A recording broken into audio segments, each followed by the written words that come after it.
Yo, what up, people? This is Playing in Traffic. My name is Lewis Lee from All Lens Media, and I'd like to welcome everybody in the chat room and everybody on YouTube live. And we have our special guest, Arco and Heidi. Heidi, how are you? I'm good. How are you? Good. What's up, brother? Good to see you guys. Yeah, man, we appreciate you guys coming on. We've been checking out your Facebook and different medias, man. The car that you are building is incredible. Thank Building you. it from scratch. That's the key, is from scratch. Yeah. Yeah, it's a lot of work. Yeah, it's way more work than anybody would ever imagine. So, I didn't think it'd be this far. I didn't think it'd be this far already. So I'm pretty stoked about that. Right. We're getting ready to actually pull the body off, so we can start doing body work and whatever pretty soon. So we don't know how, but we're doing that. So now, how long have you been working on it? 3 months since 4 months. Yeah, 4 months now. So since January 1st. Yeah, January 1st. I'm gonna duck out for a drink of coffee. And it's a car. January 1st. It's a car. It's a car. Yep. It's pretty crazy. Yeah, we're doing this radical off, and If it was me, I have just a fender probably. when we started this radical build off, the International Radical Build Off Drive Off, they said, January 1st, you got to start building the car or whatever. And we had another car started, but we couldn't use that because it was already, started or whatever. So we started scratch and started building this car. And it's a hell of a project. It's a lot of work. It's been a lot of work. And we just we've been building it in the true rat rod style, where we've basically built it with what we have. We do have the engine and transmission sponsored, so that's really cool. But the body is all pretty much sheet metal and things we had laying around. So it's pretty amazing that we could pull that together. So basically it's a rat rod, but it's a next level, which is where Brian Daigle came up with the ratical, those next level rat rods. So. Right. Now, if everybody want to know what car we're talking about, it was on the preview ad that we had running on Facebook and other social media. So that's the actual car that they're talking about. I call it the anti-hot rod. Yeah. So what drivetrain's going in it? Right now we have a 77 Olds chassis underneath it that we're airbagging, and then we have a brand new motor, transmission, and torque converter that we just got sponsored to us. It's a 350 Chevy, and I guess the guy's gonna go crazy on the horsepower. No LS, Terry. Sorry about that. Hey, but beggars can't be choosers. When something gets sponsored to you, you know what? Dude, you don't have to explain that to me, but I can dream about it. Now, would you like to tell us your sponsors? Would you like to, Oh dear, I have to go. Yeah, we got a huge list, but I can kind of throw out a couple of them. Bishop's Performance in Grand Rapids, Minnesota, is one of our main sponsors for the motor. The transmission for the transmission, and then the Cheney Performance is the one that's doing the motor. Hughes Performance is doing the torque converter, and we have many other sponsors that I want to thank. I'm pulling them up on my phone. Connections. Oh, sorry. And then the drawing for the car is Inzi Mopar on YouTube. It's Glenn Ridd. If you guys go check him out. And we had another kid out of New York, Anthony Petroselli. Anthony Petroselli that did the first drawing, and we changed some stuff around and made the car work, how we wanted it and whatever, and went with that drawing. So and like typical, it kind of just it evolved into what we wanted as we were building it. That took some, I don't know, it took some adjustment for me because I kept saying, that's not like the renderings. And he's like, nope, this is how I want it. So I said, okay. But I do have a list here. So we're in Drive Magazine. We're starting in the May 2020 issue, and we'll be doing that through their SEMA issue. So I think that comes out in December or January. I can't remember exactly how the timeline works there. And so there'll be a series on the car, watching the entire car be built from basically day one all the way till it shows at SEMA. And then we have obviously Bishop Performance, Evolution Tools, and you said Cheney, right? Yeah. Yep. Northern Radiator, which is a Minnesota company. We're actually staying pretty local. considering that, it's kind of a lot of like mid-size and groups or companies, I guess you'd say, that are sponsoring us. But Chris Bishop's he's the racer that is kind of sponsoring the transmission, right? Yeah. Act like I don't know, but I'm just slow.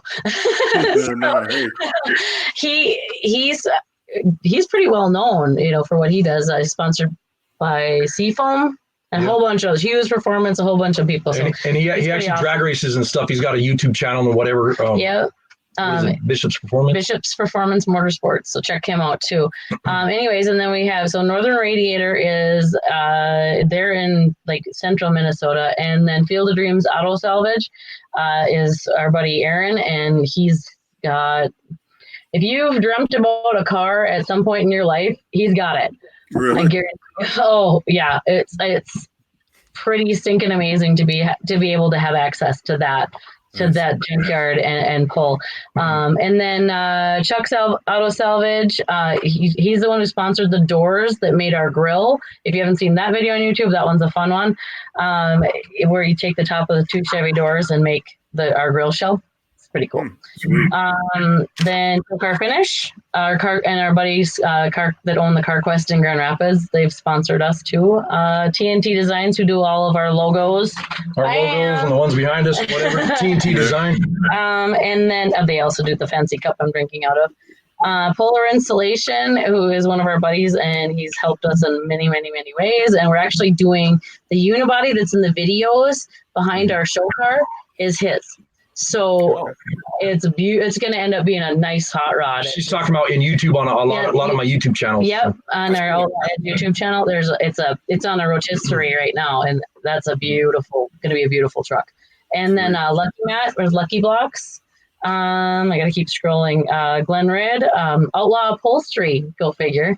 They're going to be doing our upholstery. They're out of Minnesota also, and they do some phenomenal upholsteries. And Wayne's Body Shop. Out of Baudette, Minnesota. He'll be coming to spray for us. His name is Kevin. And then our buddy Amsoil Jim, we call him. It's a Racing Peterson's. He's our biggest Amsoil sponsor, but we're kind of trying to even go bigger than him. He's amazing. He hooked us up. It's awesome. And then we have Sobering Restorations. They're friends of ours from Canada. And Jeff and Dave and Kim and Tammy. Hi, guys. They are awesome. And they are sponsoring us. They give us a bunch of swag and then some tools and stuff. It's a pretty outstanding. Got some awesome sponsors. There'll be a video coming out on their second portion of the sponsor, but someone joined us. Look at you sitting down there. Mr. Ray. How are you? This is Ray from Motor Mouth Radio. Now, everybody that comes on our show ends up on his radio syndication. So I'm going to pass all your information to him, so you'll be on his show too. Yeah. All right. Not everybody, but most everybody. Some people don't want it. He's like, I don't want that lady. She talks too much. Man, that's an impressive list. I'm listening. That was an impressive list of people and places. And it's still growing. There's a few. We also got a few just hanging around out there. Yeah, Boss Hog torque converters also. ACC Performance. Yeah. He's phenomenal. We love him. That's our man. That's our man. Yeah. Right. Man, Nelson, what a guy. Yeah, he really is. Nora, how flippin' cute is Nora? I swear. She's a pro, man. She might put Nelson out of business. Mess around. I was going to say, I think he knows who's taking over the company. Yeah, she's no joke. You know what, Lewis? I want to get everyone up. I want to get everyone up to speed real quick because I have a picture of the car that we're talking about right here. Nope. Oh yeah. Wow. Yeah, that's incredible. Yeah. That's cool. Thanks. You know what I like about Oh yeah.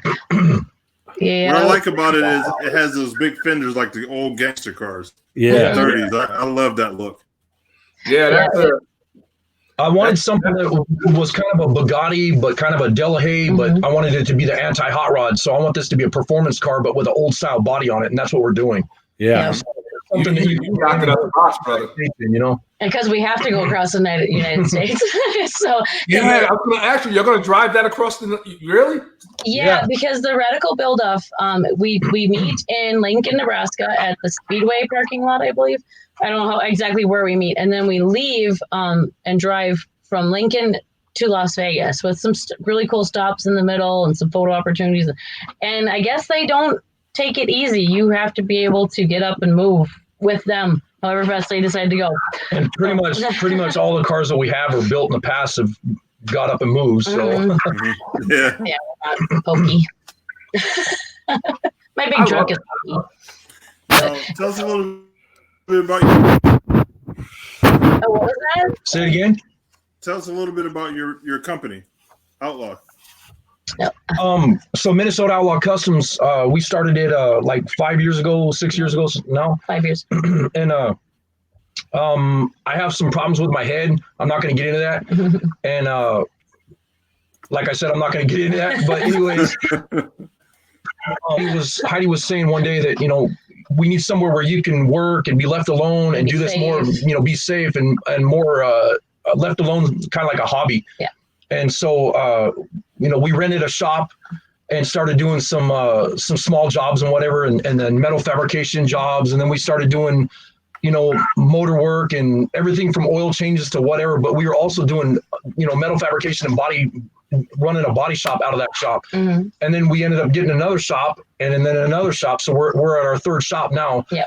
And so we have 3 shops in Big Falls, and we're working full time doing this, and it's just been crazy. I mean, and we have customers all over the place. Yeah. But it kind of just blew up into a little mini empire after we took off doing this stuff, And we're trying to wrap up doing some of the customer builds so we can do one customer build and then one of our own builds, and they won't always be this type of coach built car. They'll probably we'll probably still put out some hot rods, and because we have the inventory. Yeah, we have a huge collection of junk cars that we can build from. So. Yeah, like we said, I see there's a comment over here that says just some stuff laying around. And honestly, we had the Studebaker for the windshield. We had the Olds Outback that's the frame. We had the stuff laying around literally. But we decided we took in some oil changes, just some stuff to do. Pretty soon we just kind of morphed into more than we ever really bargained for, honestly. And we've been busy. We've got probably a 3-year backlog. Yeah, at least. Yeah, and I got 2. Yeah, that's great.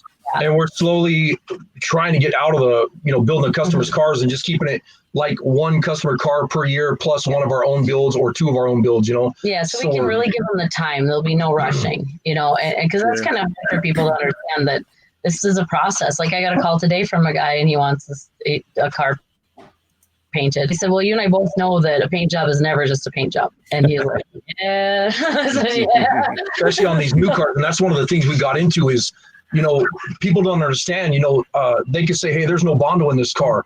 And the car's super clean. Right. And then all of a sudden, you get it out bare metal and it's like, man, the thing it's all rotted out and everything else, Yeah. Right. You find out that there's a lot of Bondo and there's not much car left. There's or glass an entire trunk and they really didn't want you to sandblast it or clean it up. They just wanted you to paint it and you're wondering why. And then you get into it and you realize that. And then you're labeled with that car painting it.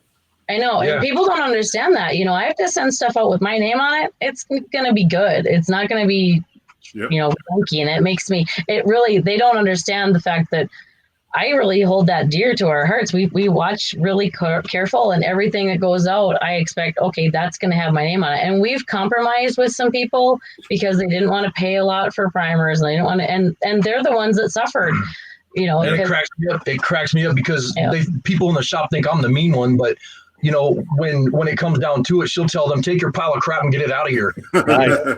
If you don't want to pay boss.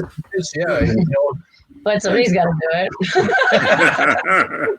We celebrate strong women on this show, that's for sure. Well, you have to be in this industry. Like, you can't be a pushover. And I think I get a little defensive sometimes because I do get a lot of people who I can tell him something and then they'll be like, we want to talk to Arco. I'll be like, all right. And he will word for word say exactly what I said. Okay.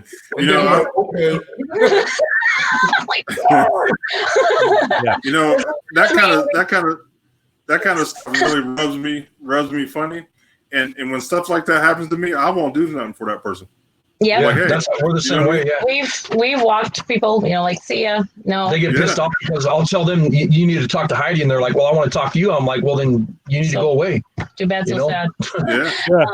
But yeah, we've had guys just think they can strong arm us because we're a small company, stuff like that. And I'm just like, you need to leave. No, you're back of the line, mister. But we've gone through our ups and downs and whatever, and the shop's gone from total chaos to zero, and total chaos to zero, and back and forth, and then now we're in a really good spot with our shop, with our business, and just busting ass. And that's why we took this chance to build a SEMA car to go to or the International Radical Build Off car, so we can take it to SEMA and do this show and everything. And I'm excited to get it to some of the car shows that are coming up, but it seems like everybody's getting everything canceling them, and it sucks. We're not canceling ours. Yeah, ours will be there. Anybody wants to come, August 15th, Big Falls, Minnesota, be there. There may be some social distancing, but it's all good. We got lots of room. I feel that we could have our car shows. Let's open it up, spread it out a little bit. Yep, that's and have people be smart. You take your time and spread out a little bit. Like we could make our car show. Or you could even do it as, if they're gonna be whining about people wearing masks and getting too close or whatever, you could have it as a like kind of a drive-by car show where you got people rolling through all day, doing burnouts, showing off their cars, whatever, Yep. Honestly, wouldn't be that hard at all. I don't think to make something. I was watching the stuff from the governor of Minnesota today. And it's disappointing for us because my daughter's a senior valedictorian, kid who has worked her butt off, and it's almost feels like this, like she's being robbed. But we don't talk a lot about this mess. We just kind of usually let her buck. But pretty happy that to maintain the goal that we've been able to keep working on our radical build-off car. At the pace that we have been, because we can't slow down. We have to keep building, because if there is SEMA, we have to be ready. And I'm sure I'm on SEMA's happening fence. You can't get me off it. It's not. I'm determined that. Yeah, we're going to build a car whether or not SEMA happens. So that way, the car's going to be done. We still take it to car shows and whatever later. If it does get canceled, it won't. But I don't think they're going to. It's too far out. It's. Yeah, what did you guys feel about that? What are your thoughts? I'm on the fence as well. I think it probably will go. I think so. I think they can make it work. Glass half full. It's happening. Yep, that's the way I feel. It's happening. Because I think that the industry is going to need it more than ever this year. Just to keep the build up the hype and make sure everybody's confident in what they're doing, and it's important to help the economy and everything else. Mm-hmm. Right. I was still talking about that stuff. I don't even like it. Okay. So what color are we painting your car? We're gonna do it. It's called Pepsi White. It's a super bright, like a Chevy pickup white, but we're putting a pearl and a heavy metallic or almost like a metal flake over the top of that. Mm-hmm. So it'll be. She wanted it the color of sugar, and that's why we're painted that color. And that's from somebody who's been low carb for like a year and a half. So I know about sugar. Oh, look at how pretty it is.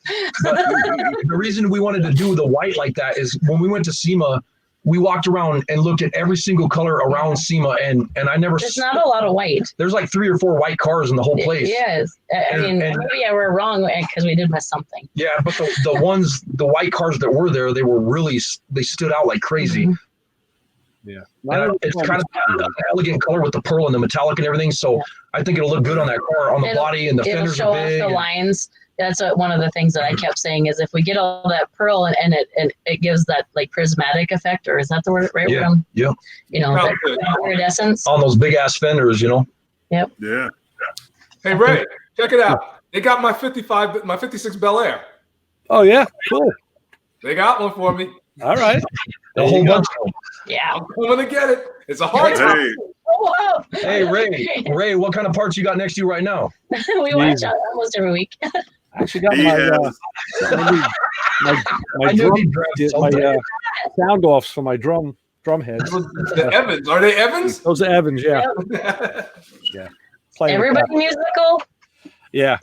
We're all musical. What about you, Lewis? Lewis, you play music?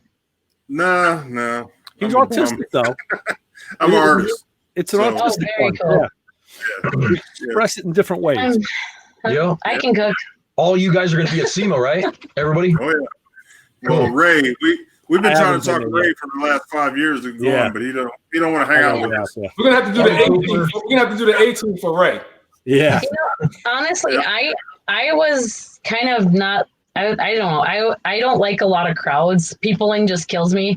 So I mean, and it's not like I dislike people. I love people. I like to be around people, but I also need to be able to get away from that when I need to. And I was worried about SEMA, but man, it was more fun than I ever thought it would be. Number one, and number two, it's like the most laid back car show where everybody, you know, not that it's a car show, don't get me wrong, but you know, when you go to a car show where everybody's just relaxing, having fun and checking out what's there, that's what it's like to me. Like Back to the 50s has got a very similar vibe where you just go in and you're just enjoying yourself and looking towards the future. I think that's another really cool portion of it.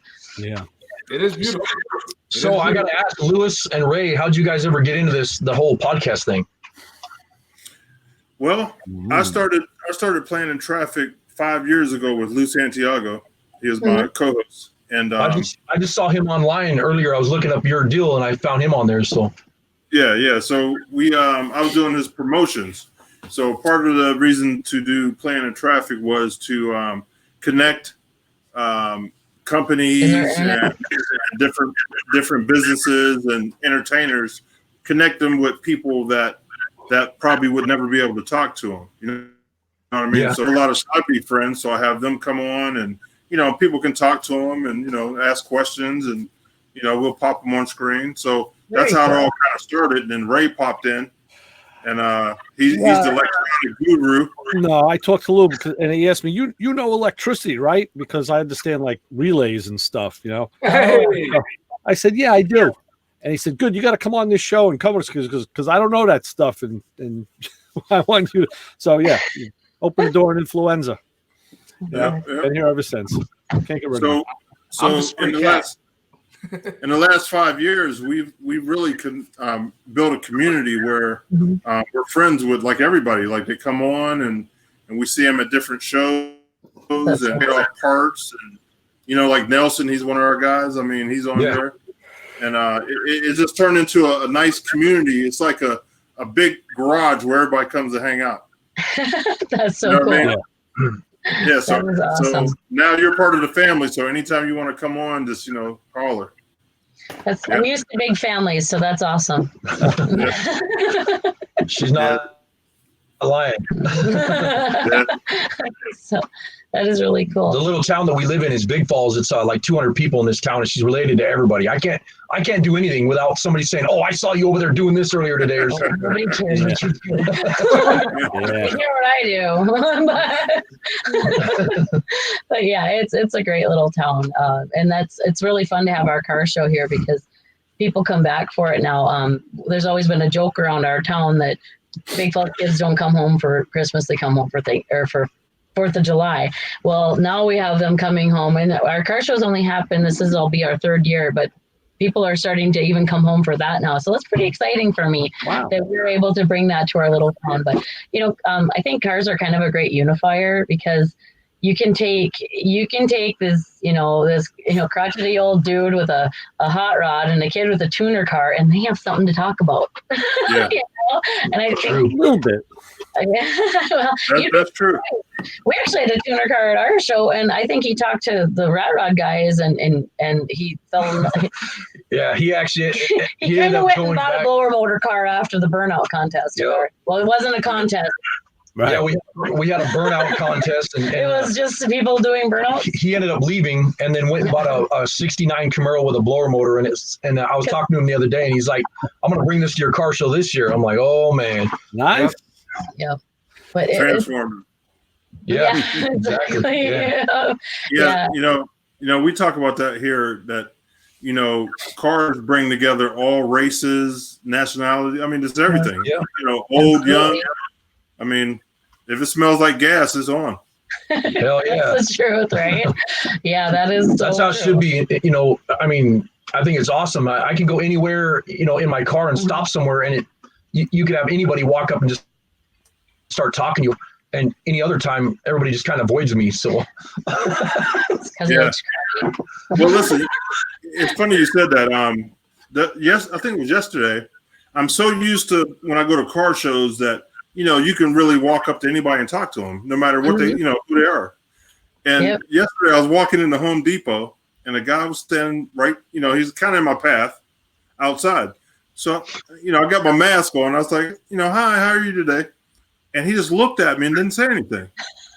So I stopped and I backed up, and I was like, how are you? And he looked at me. He goes, he just shook his head like that, and then I just laughed, walked away. But I kind of forced him to talk to me because I'm not used to it. You know what I mean? I'm like, what's the problem, man? You're supposed to say hi. I'll tell you something. I'm in New York over here. Terry's a little upstate, little above me. We're downstate. If a 6'6" black man with a beard and mask comes up to me and says, "How are you?" I may be drawn. I don't know. It's gonna be like. I'm glad you said that. I was getting ready to say that. Look, Ray. Now that you said that, you're probably right because I had a mask on. Yeah, so you couldn't see my smile. Usually when I'm walking, potentially we're a contagious 6'6" black man. Was it a ski mask? It was a ski mask, right? Yeah, right. Like a skull and crossbones. Yeah. And you couldn't understand why. I look like everybody. Can't understand why. That makes more sense now. Yeah. Let's face it. Obviously, if without the mask, you're one of the most lovable guys I've ever met. Totally. Easy. Absolutely. I'll tell that story when we first met, right? Lewis. I saw that story when we first met. I didn't expect my man to be that tall. He dwarfs me.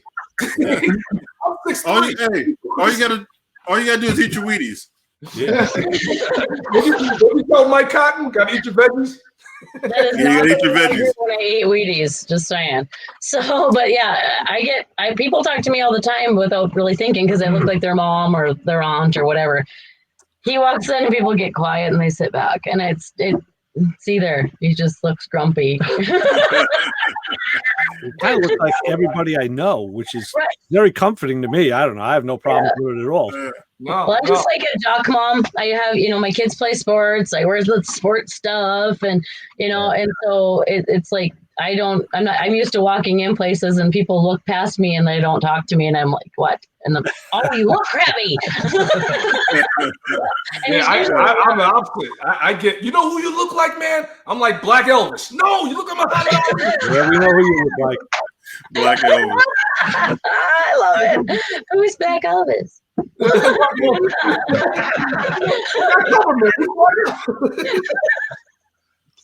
gonna drink more coffee. It'll be great. Yeah. Yeah. But I tell you what we should do is we should toast Mike Leonard, because it wasn't for Mike Leonard and that show that he did, Amen. exactly. He is such a cool guy. I just adore him. Right. Yeah, he's a good dude. Yeah, he really is. And that car owner's virus was really fun. It was a little chaotic, but it was way chaotic. It was fun. I really enjoyed it. My brain was glitching. But, for him to get so many people and talk, and like I said, possibly we would have met, but I'm glad we did. You know what I'm saying? Yeah. Same here. Brother. Yeah. And my man said, if SEMA doesn't happen, we're getting together. We're having some breakfast burritos. I already told you. 100%. I'll have to have an Airbnb at Vegas so I can make breakfast burritos in the morning, like 5 o'clock in the morning. You gotta go to the bratwurst in now. I was thinking about that. There's a story. We got all these inside jokes. My kid and his 2 buddies were here sturgeon fishing. If you know what sturgeon are, they're like prehistoric giant fish. Anyways, and I made them sit here and have the bratwurst breakfast burritos. Sorry, my phone just rang. So yeah, that was pretty crazy. I better see if that's Aspen. Sorry. So Terry was saying you got a couple 56s laying around?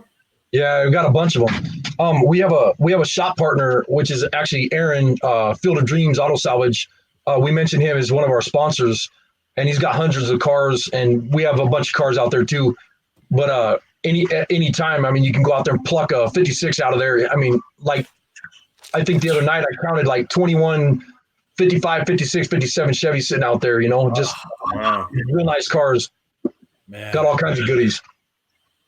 Yeah, Terry, you want to take a ride? I wouldn't mind having a 55 or 56.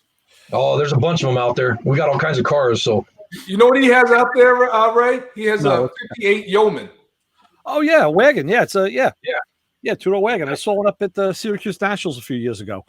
Yeah, and see, I didn't even know about those until a while back. You know, we were at the swap meet looking at one of them. So.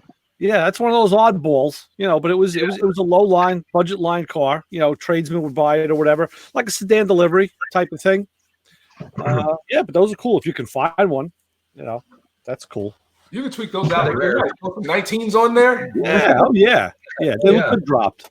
Yeah. Now, have you guys seen Steve Darnell's 50?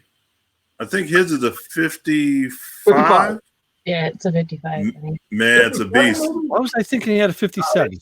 Yeah. No. He just built a 55 just recently. Okay. It's called what's it called? Murder or something or man, it's sweet. Oh, is that the one that he got from that ranch where Charles Manson was or whatever? Yeah. Yep. Yeah, I seen that one. Spawn Ranch? Man.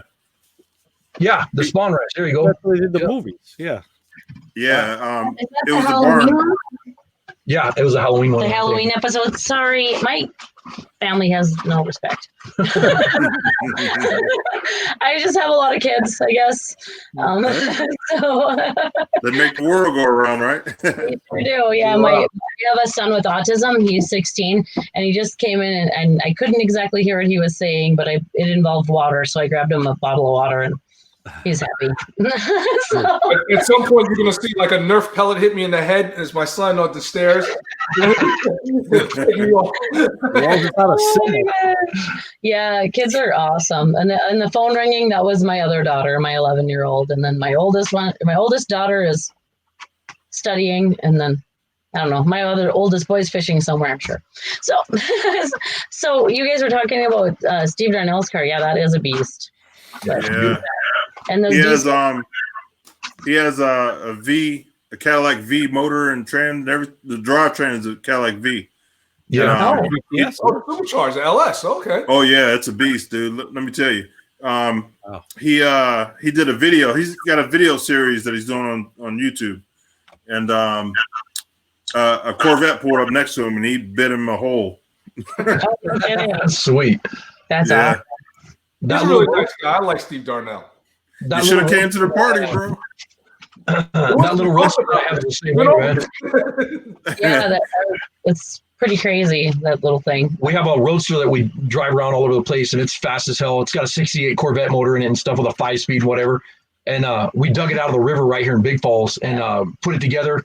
And we've been driving the piss out of that thing, and it's a blast. And people get pissed off because it's a rusty rat rod. And when you pass somebody up, they get mad when they got their foot in it, and you just blow by them like they're not even there. It's pretty crazy. They get ticked off. Yeah, I put the thing of you and Michael doing a burnout about 4 years ago. I put that on Facebook today. Sweet. Yeah, I haven't been able to catch him. He's been taking people for rides, and I can't catch him in the act. So there's no way. Swope back, man. It's like on a 45-degree angle. That thing is nice. Yeah, it's like a Duval style windshield. It's like an old like a 40 style hot rod, like a lake, something that they would have raced on the lakes, the lake beds, you know. Yeah. And it's obnoxious, and I love that. Yeah, super loud, super fast. Yeah, just all business. Yeah, we didn't. There is one frill, and that's my cell phone charger, and that's got. We have a little. I don't know what is it. What is cell phone charger in the car is the only luxury. No wipers, no nothing. It's just down and dirty hot rod, old vintage style hot rod, and we don't look through the windshield, so we don't need wipers. Yeah, the windshield's about right here. Yeah, it's fast. I would love to see what it does, even in the 8th. It really gets. Yeah, we've talked about doing that, putting some slicks on the back and putting a roll cage in it, just a simple roll bar, with some seatbelts. It's already got slicks on it. Seen what it does, in the quarter mile or whatever. So he's burned the rubber off the tires completely.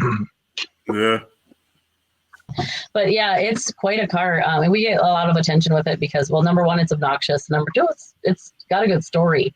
That I love the car stories that people tell. About, because every car story is different, and every car person has their story, and they're so fun to listen to. That's kind of why I like the Built Not Bought shows. I struggle with people who walk up and you say, "Hey, tell me about your car," and like, well, I paid $50,000 for it. I'm like, yeah. So it's a difficult thing for me. But that's our show is a Built Not Bought show because I want to hear their stories. Yeah, and it's funny now they're part of my story with my 67 Chevelle. Arco, he had me pull my door out because I was getting ready to just reskin the door. Right. He had me pull my door out. You saw that picture of me hammering down? Yeah. That's all them right there. That's They awesome. got me hammering down in that door because they're like, "Yo, Terry, get yourself a slap hammer." I got one. Get that thing straight. I'm like, all right. How's that thing going anyways? It's coming along. But I got another video because I went out and got another door. I got the original door. And like I told you remember I sent you a picture of it. The bottom piece is rotted out. But now if I take that door that I was slapping on and cut the pieces out, I can have a really nice door. And I think I'm going to go that route. Yeah, sometimes it's the way you got to do it. Like we have a 57 Chevy in the shop one time, and he brought us good doors. And we started stripping them down. We're like, oh, so the bad doors are really the good doors, So yeah, and then we kind of have to make two out of one. So yeah, we have to do that a lot of times. Just fix something that somebody brings us that's crap, and then when they bring a car, and you're thinking that that's the good stuff, and then the parts that they brought that were junk were actually better than the good ones. You're done fixing them or whatever, repairing them. Yeah, it's whoa, we fell off. Oh, now we're back.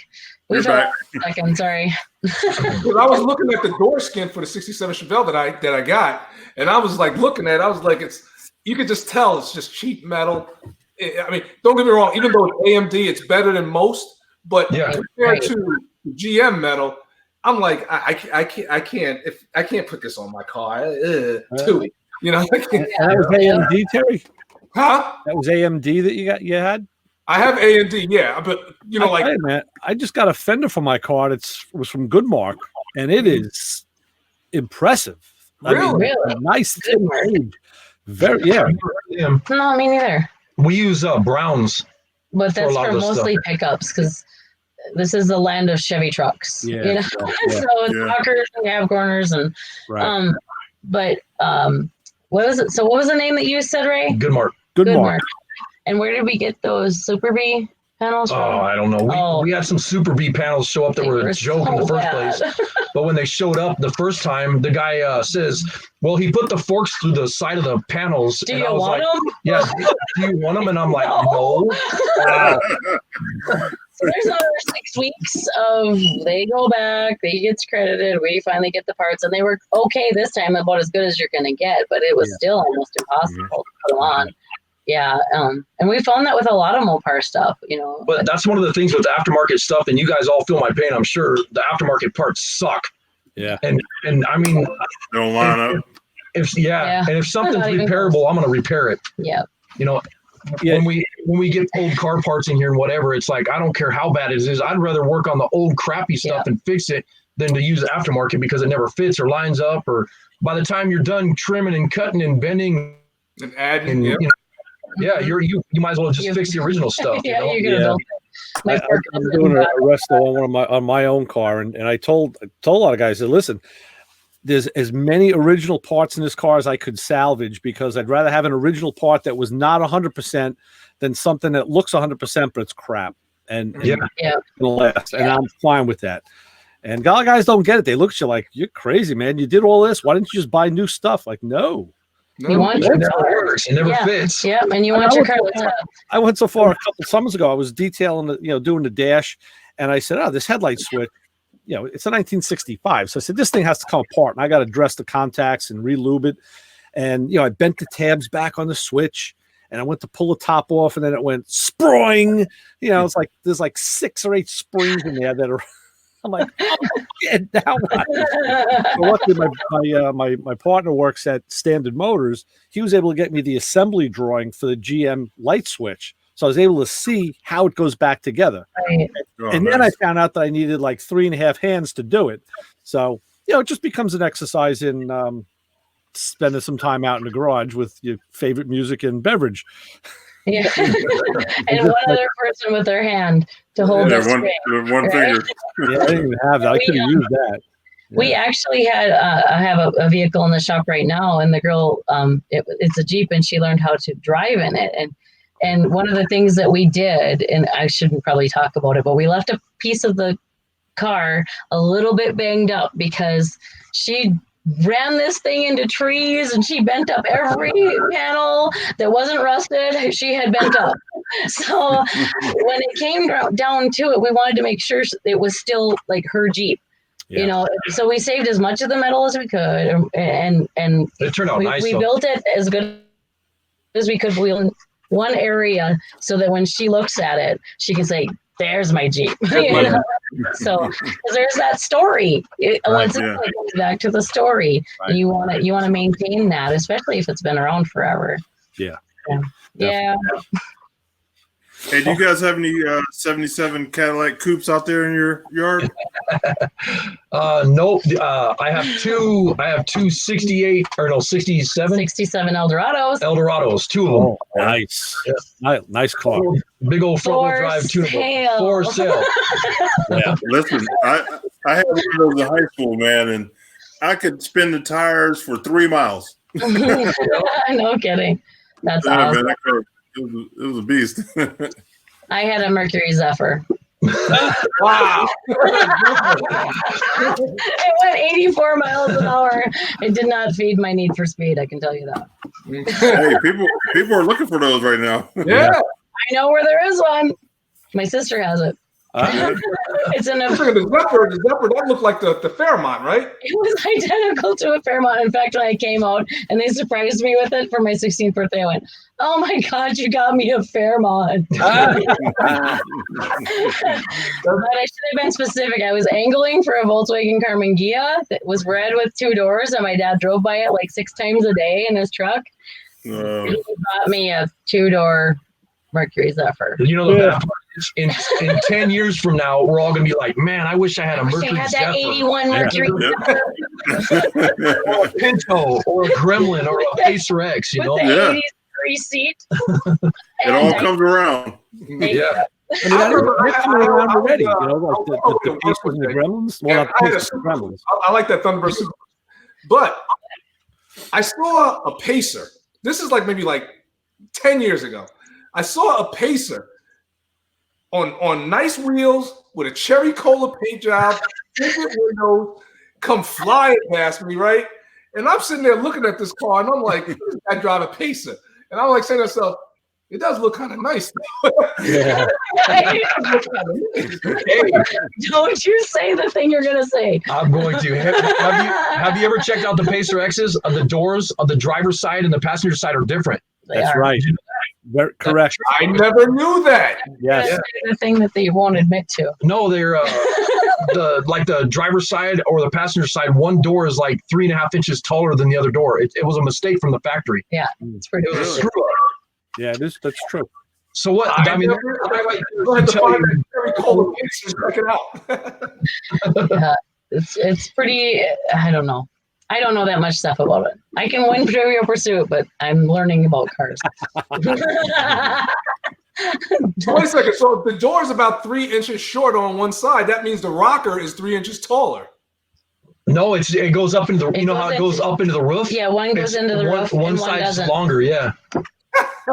It's a crack up. Who didn't notice that? And how many did they make before somebody noticed it? You should see me in the shop. He hates it. I'm the queen of details, and I'm like, we have to change this because it's this much off. And yeah, drives me nuts.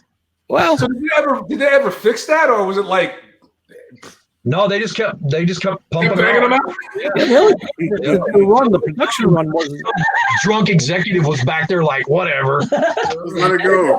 Rex, It's man. not my car anyway. Yeah. Nobody will notice. Nobody will notice. Right. Wow. I'm gonna have to look that up. I want to see that. I'm gonna tell you something about detail. The guy came put in my alarm system. You know, he's putting the panel up on the wall. All right, look, let's see. You see it? See the panel? So he's putting it up on the wall, and he has a little level, and he puts the level on top. And I was like, oh, cool. You know, this dude, he's going to make sure it's straight, because that bothers me when stuff's crooked. Do you know when he took the level off, he put the screw in and it's crooked? I'm looking at it right now, it's crooked. That would be crazy. I'd be like, hello.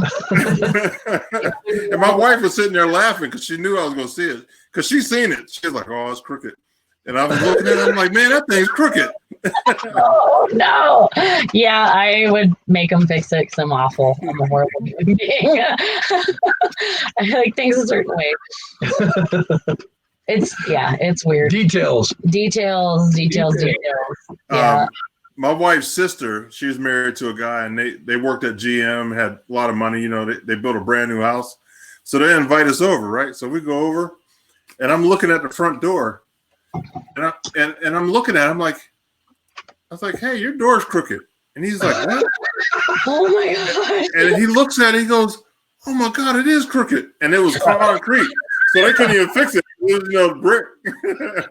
Oh, no. Man. Oh my God. That's the expensive one. Yeah, and her sister was like, I wish you would have never told him that. Now he's going to be tripping the whole rest of his life. Louis, you know what? That's what you got to do, a really cool paint job and make the paint job straighten it out. Yeah. So it looks right, you know? Yep. Hey, Ray, remind me not to let you work on my house. Right. Yeah, everything. Yeah. I wouldn't have stopped there. I would have been like, your counter's a little off. All throughout the house, you know. Well, it made me feel real good because they were real snooty. You know, it's like, oh, yeah, we got a brand new house. Awesome. And I'm like, hey, you know your door's crooked? I like your new house is a crooked door. That's great. Yeah. Is that on purpose? You see, Louis, you can use that when you get mad at him or something like that. You know what? I'm leaving. That's why your door's crooked, man. You know Yep. Just dig into it. Never Yeah. I learned from one of my friends. She was like a house Nazi when their house was being built, and she would literally stand out there because she worked from home. So she would do her work and she would watch the contractors do everything and make sure it was right. Wow. That's terrible. Perfect. I like when you do that. Yeah. I'm sure they loved her. Oh, yeah. Yeah, I bet. So, Heidi, what kind of car do you drive? Do you have a special? My car, I drive a redneck mom truck. It is a 2500 Chevy. It's big HD truck. It's got an 8-foot bed. Room for the kids, room to haul stuff. I have like 4-door. Hey, yeah. I got an 8-foot bed. I'm not scared of 8-foot bed. Right. And everybody's like, why do you drive such a big truck? And I said, because I haul heavy things and I have lots of kids. And so everybody gets in there, you know, but I love it. I love my big truck. And then, I guess I haul stuff. We pull out the toolbox and I put in the 8-foot sheets of steel and I'm heading down the road. I don't have to tie nothing down or not anything. So that makes me happy. Because it gets cold here. You ever try to tie steel down on a trailer when it's 40 below? It's not a good time. No. Not a good time. So, yeah, this way we jerk out I have a small truck box and we pull that out and lots of room for the steel. Works out really good. So that's my baby. I'd put bigger tires on it, but I don't have time for that. Hey, you take care of business. Yeah, unfortunately.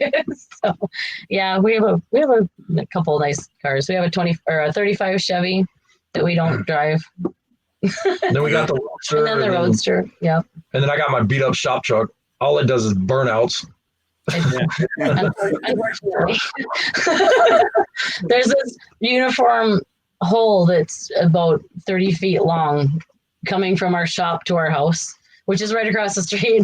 Hey, it's mandatory. He has to burn out to come across the street. And every time Paco comes over to the house, he comes in front of the house and he stops at the stop sign and lights him up all the way across the street to the shop. So Yeah. It's more. You got to do it.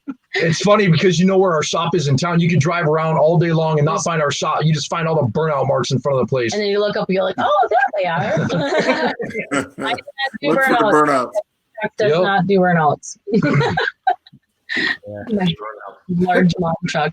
But yeah, it's pretty fun around here. It's nice to live in a small town where they just kind of shake their heads. Like our neighbor's over there tuning his Jeep motor. He just a year and a half ago built a new motor for his Jeep, and you can hear it sometimes in the background. He usually gets drunk and starts it up about 3 o'clock in the morning, revving it up, and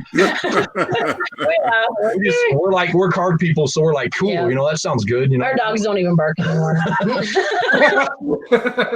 It's funny. My good buddy of mine owns a motorcycle shop a couple towns away. We're at his house. Nice neighborhood, it's quiet. And we're out there having a barbecue one summer, and all of a sudden you hear this, a Harley start light off, and it's loud, straight pipes. I'm like, whoa, what the hell was that? Like, he owns a bike shop, but he keeps it quiet by his house. He goes, that's just Reb. Guy 2 doors down. He goes, every once in a while, he just he'll drink a couple more beers and he'll just come out and just fire the thing up. He goes, all day, all night. I'm like, it's gonna make you feel good. He's like, no, I kind of like to leave that at work. I want to have like quiet when I'm home. He goes, Right. that sounds like anything. He goes, if I say anything to him, it'll just make it worse. So we just let it be. Yeah. Sometimes you gotta let it go. Yeah. And then you had a friend, you'd hear him every now and again start the thing, blast up the driveway, blast up the short dead end, because you hear whap, and then whap, and the next block, and stop. Just 3 quick blasts. I'm like, what the hell is that all about? Well, his buddy lives over there, so he'll just ride the bike. It'll be like first gear, three quick first gear blasts. That's awesome. Oh, man. It's like, tell the guy to hit the road, take a ride, try second gear. We usually do the same thing, and I run my Roadster around town for about 10 minutes, and then I always joke around. I come flying in the shop and shut it off and put the door down, and I'm like, let's go back to the house before the cops show up. That's I'm just gonna ask for a ride. So the cops here in town are awesome. yeah, That's good. yeah, they're used to us. So I actually passed a friend of mine. I have a Road King with a 120-inch motor in it, so I big ass motor in it, whatever, and doing wheelies on Highway 71 in front of the house, and I passed one of the cops while I was passing Jay. And he just waved at us. The sheriff just waved like, hey, here I am on a wheelie, he was probably waving like, get it down. Yeah. He wasn't waving. No, it was Get it down. That's funny. so yeah, they know if somebody's making a lot of racket and the cars are loud or fast, it's probably him. Yeah. My truck is loud, but it isn't fast. Hey, Terry, what kind of projects you got going on? Oh, Well, I'm doing 67 right now. I'm doing my metal working, banging it out with the dolly. But like I said, I think I'm going to switch up to that other door because all the pieces that are rotted on that beautiful twin door are perfect on the mangled skin door. You know what I'm saying? Right. That's So awesome. I think I should take that one and sacrifice the mangled one and do the beautiful one. And like I said, if it wasn't for you, man, I probably would have put the door skin on there and be done with it. But my man had me in the garage. That's awesome. and TIG welding. It's thank you. Yeah, just watch out for the hammer disease. Yeah, you'll get hooked on hammers. Be careful. I already did. I went out and got an assortment of hammers and stuff like that. Dollies. Your wife should hate me. I'm hooked. It's funny that you said that because I do leather work, and I bought a couple different hammers for when I do my tooling. And I started buying hammers, man. I started everywhere I go. I was like, "Ooh, that's a nice hammer." I'd buy it. I'd go to like a antique store, and they'll have hammers. Now I got like a box full of hammers. Yeah. Well, that's what I needed to hang something in the shop, and there's like 700 hammers, and not one of them found a nail. They're all body hammers. So I got something for you. I have a Starrett. It's a machinist hammer. It's only about 4 inches long, and it's chrome. I don't know if I have it over here, if I have it out in the garage. I got it, and it's still in the Starrett box. It's It's old, but it's like brand new. Oh, Who's wow. next to you? Yeah, there you go. Trying to throw us off. That's awesome. He's like, I'm gonna throw him off this time, but it's there. It's 10 feet away. It wasn't right next to him. It was 10 feet away. He's going to the garage. He's hitting the garage. He's down the yard now. Well, let me ask you this. On my caddy, I got a 77, and my roof, it looks like a tree or something must have fell on it. And it dented it up and crinkled it. I was going to take it to my buddies, man. I think I might try to work on it. Yeah. Yeah. Is it all stretched out or whatever? A little bit. I mean, it's not. It's enough where I should take it to a body shop. You know what I mean? Yeah. But I mean, you might be surprised with some dolly and hammer work how much you can get it out, you know, and just keep working at it. Like I was telling Terry the other day, it seems like right when you get to that point where you're so frustrated, where it seems like this is just not fixable, and then all of a sudden you just boom, it's done. You know, you're finished with it. So lots of patience. I don't have any patience, but when I get hammer and dolly and metalwork and stuff like that and start doing that, I get like in my zone, and then it's like I just want to be left alone. That's like my magic spot. You know, I just go away. I kind of tune out everything and stay in there and do metalwork and whatever. And that's the stuff that like turns me on. It's you know, I mean, I like working on cars and whatever. I mean, that's all fun. I like welding, but when I get in there and start shaping metal or beating metal around and whatever, that's when I'm like really happy and you know, like finding my happy spot in the shop or whatever. Yeah. I'm the same way with leather. When I get in my leather shop, it just turns into a piece. Now, what do you make?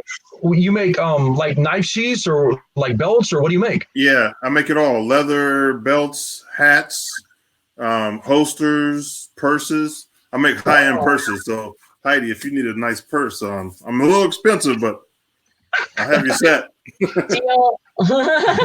have a problem with purses. Yeah, she's like my hammers. She's got purses. Yeah. Like bling. Oh man, my wife probably has. Such a freaking redneck. I love my big blingy purses. Yeah, my wife gets all the prototypes, so she has probably 30, 40 purses. But honestly, that's really good so that you know what works and what doesn't too, because there's so many different women like purses. But so she sure will tell me when something ain't right. She's like, this zipper's in the wrong spot. that means a lot. Like honestly, like I can't reach across the seat and get into that purse. I can't function. How did this show go to purses? You asked about metal. Listen, when we get on this show, it could lead into dandelions. How many dandelions do you have in your front yard? Look at See, we can talk about anything here. That's my mom. My mom has always told me since I was a little kid she's always like, chin up, babe, no matter what's going on. Chin up, babe. So I'm like, okay. Well, one day I called her. I'm like, Mom, what's your favorite flower?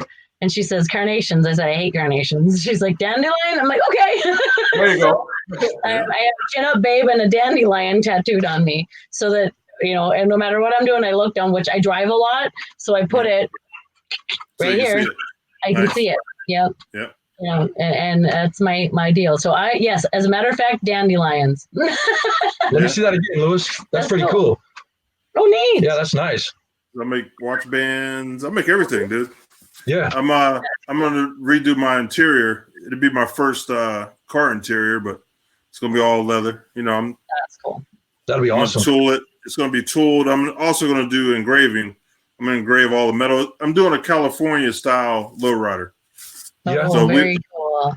We don't have that over here in Ohio, so I'm gonna try to knock it loose. That's where I'm from, is Stockton, California. Oh, yeah? Which wheel he's getting? Which wheel? Tell us. On his Cadillac, he's gonna put those old 13s on there. Yeah, I'm going with 13s, Dayton's. Yeah. What's up, Heidi? I knew what he was talking about. I knew what he was talking about. What are you talking about? Yeah. Yeah. Yeah. It's that style. Hey, so that you know the reason they go with the 13s so you can get it on the ground, get it to the floor. Yeah, and that makes sense. Yeah. I guess I have appreciation for all cars. I just I don't understand those because you know what, you'd lose them in a pothole. Like you'd lose your whole car in a pothole in Minnesota. Yeah, here too. I'm telling you, Ohio ain't no joke either. Yeah, no kidding, right? I think you guys are just about probably worse, honestly, because you probably have more traffic than we do. Not now. Well, not now. It's wide open. Kidding. Everybody's stuck at home now. So Ray, where's your hammer? Okay, here we go. It's a cigarette number 815. I'm gonna hold him back. Check this out. It even has the book that goes with it. Oh wow! And this is it. Oh my pretty God. Sweet. Got a magnifier in the middle, so you can see. You know, that's pretty neat. Cool. And it's a nice flat end on one and a peened end on the other. Where you live at, Ray? What's that? Ski mask. You'll be the 6-foot white man. I got a buddy he's a big black dude that wears a ski mask. Yeah, right. Yeah. I think there's a description of it in here too. Let's see. This is cool. I wonder. I gotta put my glasses on. Let me see what this is dated. Tool, Massachusetts, 1968. This is dated. Wow, I've never seen one of those, man. Now, what was it used for, Ray? You know, it's a machinist hammer. So I would, and having been a machinist, I mean, if you were doing, you know, I did mold making. I think, you know, if you want to move small parts, you want to make small tiny adjustments. This actually has a little bit of weight to it. It's not super light, and I guess because of the magnifier, it will be used in production work. You know, if you're doing, I guess you could be doing almost anything. That is so cool. Yeah, you need to tell you what, man. You can get addicted to it, man. I'm telling you, I'll bet you I have 15, 20 hammers. It doesn't take much, does it? They're so cool. I think I have. Don't even go there. Almost 400. Almost 400. Wow. He's got a lot. Yeah.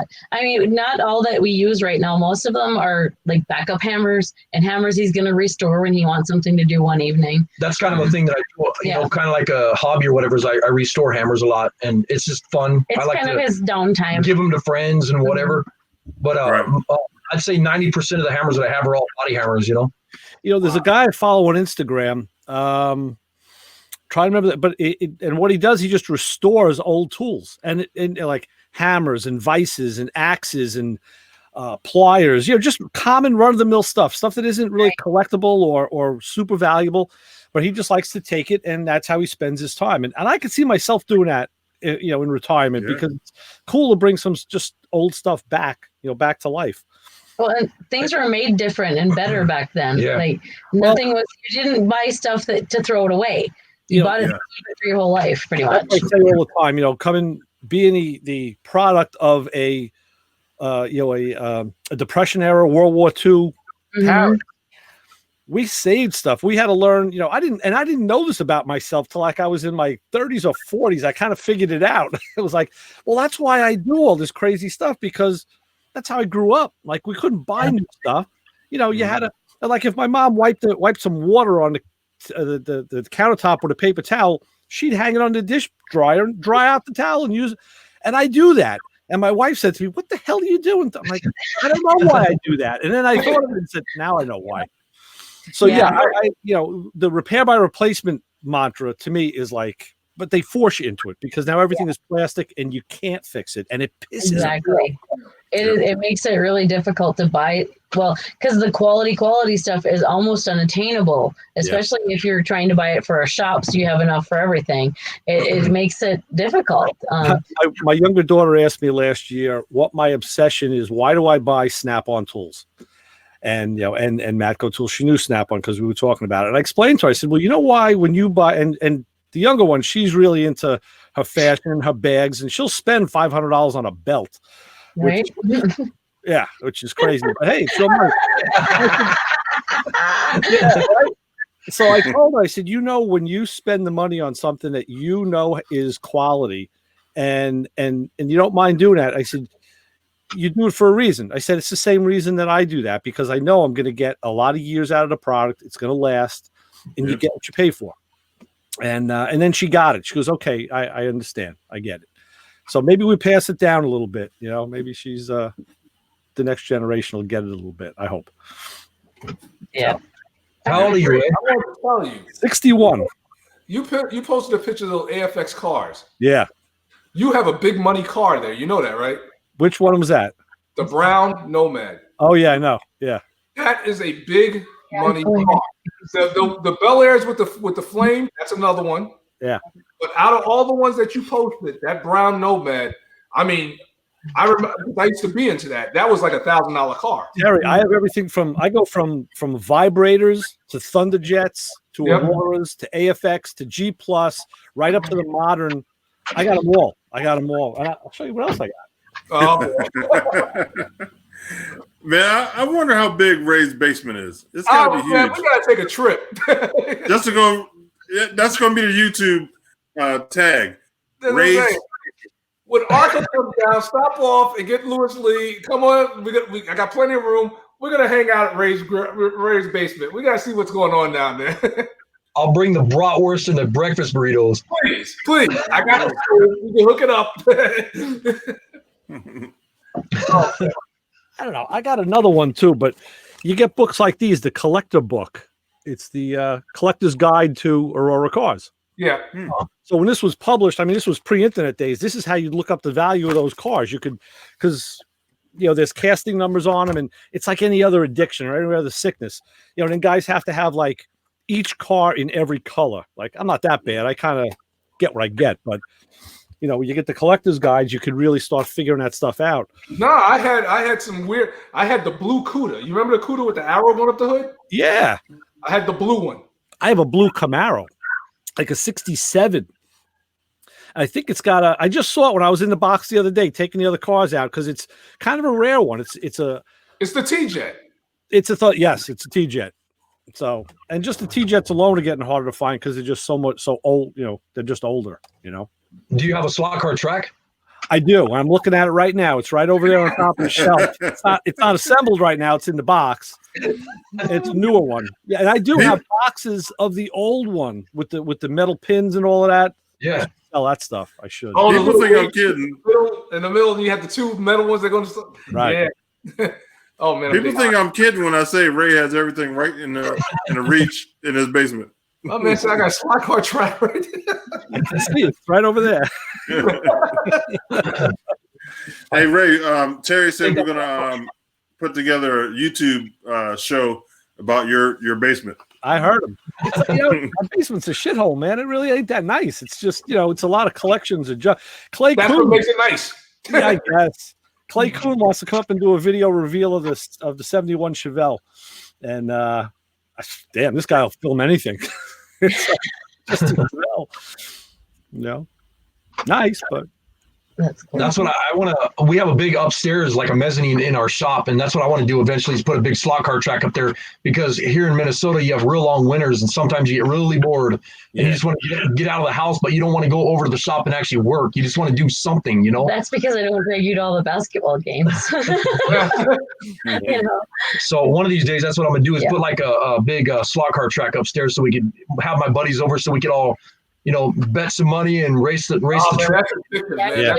One of our buddies has he loves them and collects them, so we're in trouble. Yeah, we're hoping that at our car show we're going to try to get him to bring some of them to the car show. So so the little kids could race. I didn't realize how cool they were. I mean, they're awesome. I just remember that I could never operate my brother's tracks. I just was never able to do it. So, one of the guys I follow, it's Uncle Tony, Uncle Tony's Garage on YouTube. Isn't he one of your people? Okay. He was from Staten Island. Now he's down in Tennessee. And he showed at one of his buddies' houses, they set up like a quarter-mile track. And they have like Tuesday nights, just you just bring your car and just grudge racing. And they have the tree and everything. Yeah. So that's cool. That is awesome. It's a blast. When I lived in California, we had a track, not us, but they had one in town where you can go and rent it for it was like $25 for 3 kids for so many hours or whatever. Right. And you could race they had the HO slot cars, and then they had the 1/24th scale, the big slot cars, Right. And it was a blast. I mean, it was like a real track, How big are the big ones? They're like They're about like that big. Like, Yeah, you know, they're Like, yeah. That's Okay. what uses model car bodies on them. Yeah. Oh, okay, cool. Yeah, Yeah. I guess I don't know much about it. So Yeah, And I tell you, you can make those things go fast, man. Yeah. really, I mean, some of the controls, they got brakes on them and everything. I'm like, look at this. Yeah, I they're was set moving up. around the track. I'm like, I'm not going that quick. a lot of fun. that's crazy.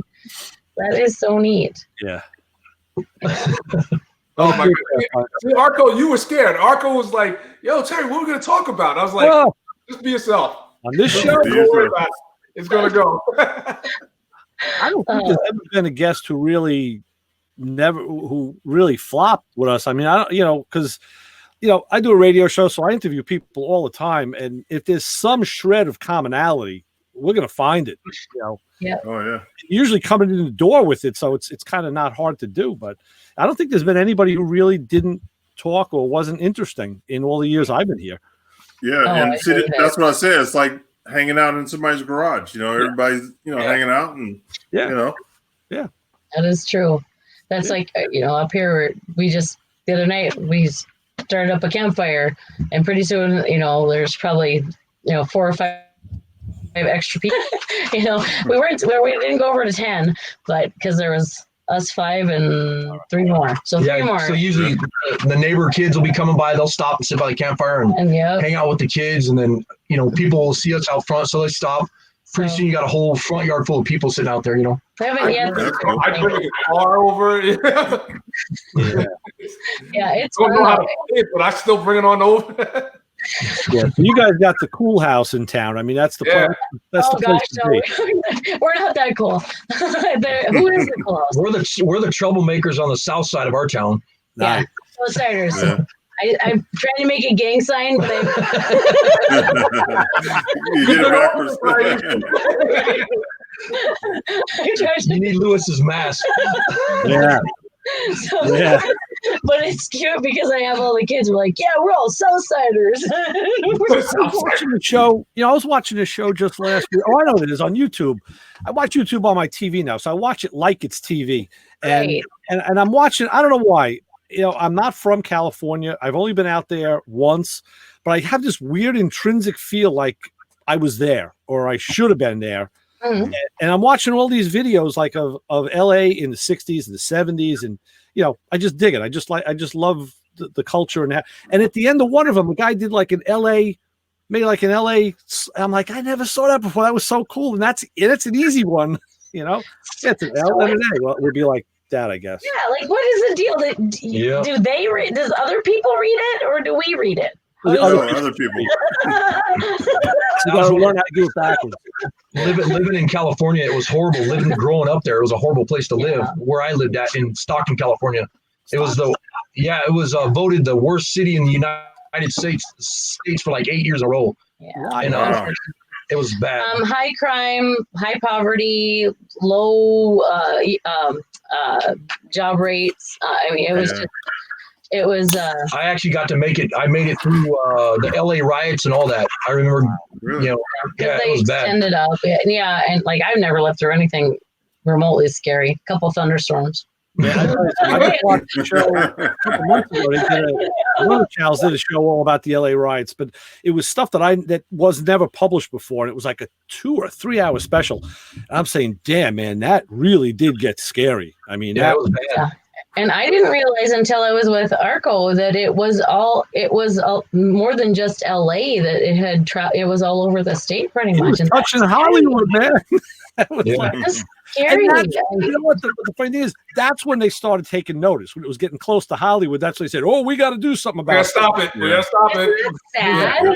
The whole thing was just so sad, and it's all misunderstandings and people not getting along. The same thing happens today, and I don't understand the mentality. I mean, like, why would you burn down the neighborhood that you live in? Burn down somebody else's neighborhood. That's my thought. Go down the street. We used to always say, when people are doing that, they're crapping in their own cave, is what we used to say. And it's the truth, man. That's really sad. I just don't understand it. Yeah. But like I said, the scariest thing I've ever really experienced is a thunderstorm. Lucky. That's good. But I'll be right back. I gotta go grab something. That's where do you live at, Ray? I'm in New York on a piece of land called Long Island. It's if you look at the map, it's a little island that sticks off the bottom. We connect to Manhattan, so if I go due west, I could, I'll be in Manhattan. My daughter goes to school in Manhattan. She takes the train. We're only about a 45-minute train ride, but where I am, it's all suburban. It's a suburban dream. It's that's awesome. Beach.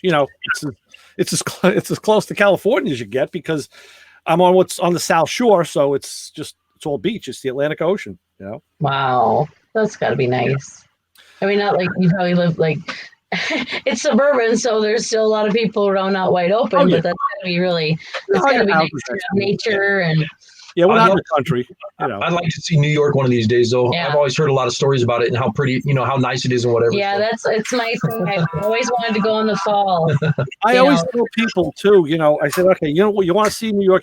You got to see Manhattan because it's like going. You got to see LA. You got to see Manhattan. But I tell them, come out to Long Island, and then you got to go upstate. Like you got to go up above the bridge north.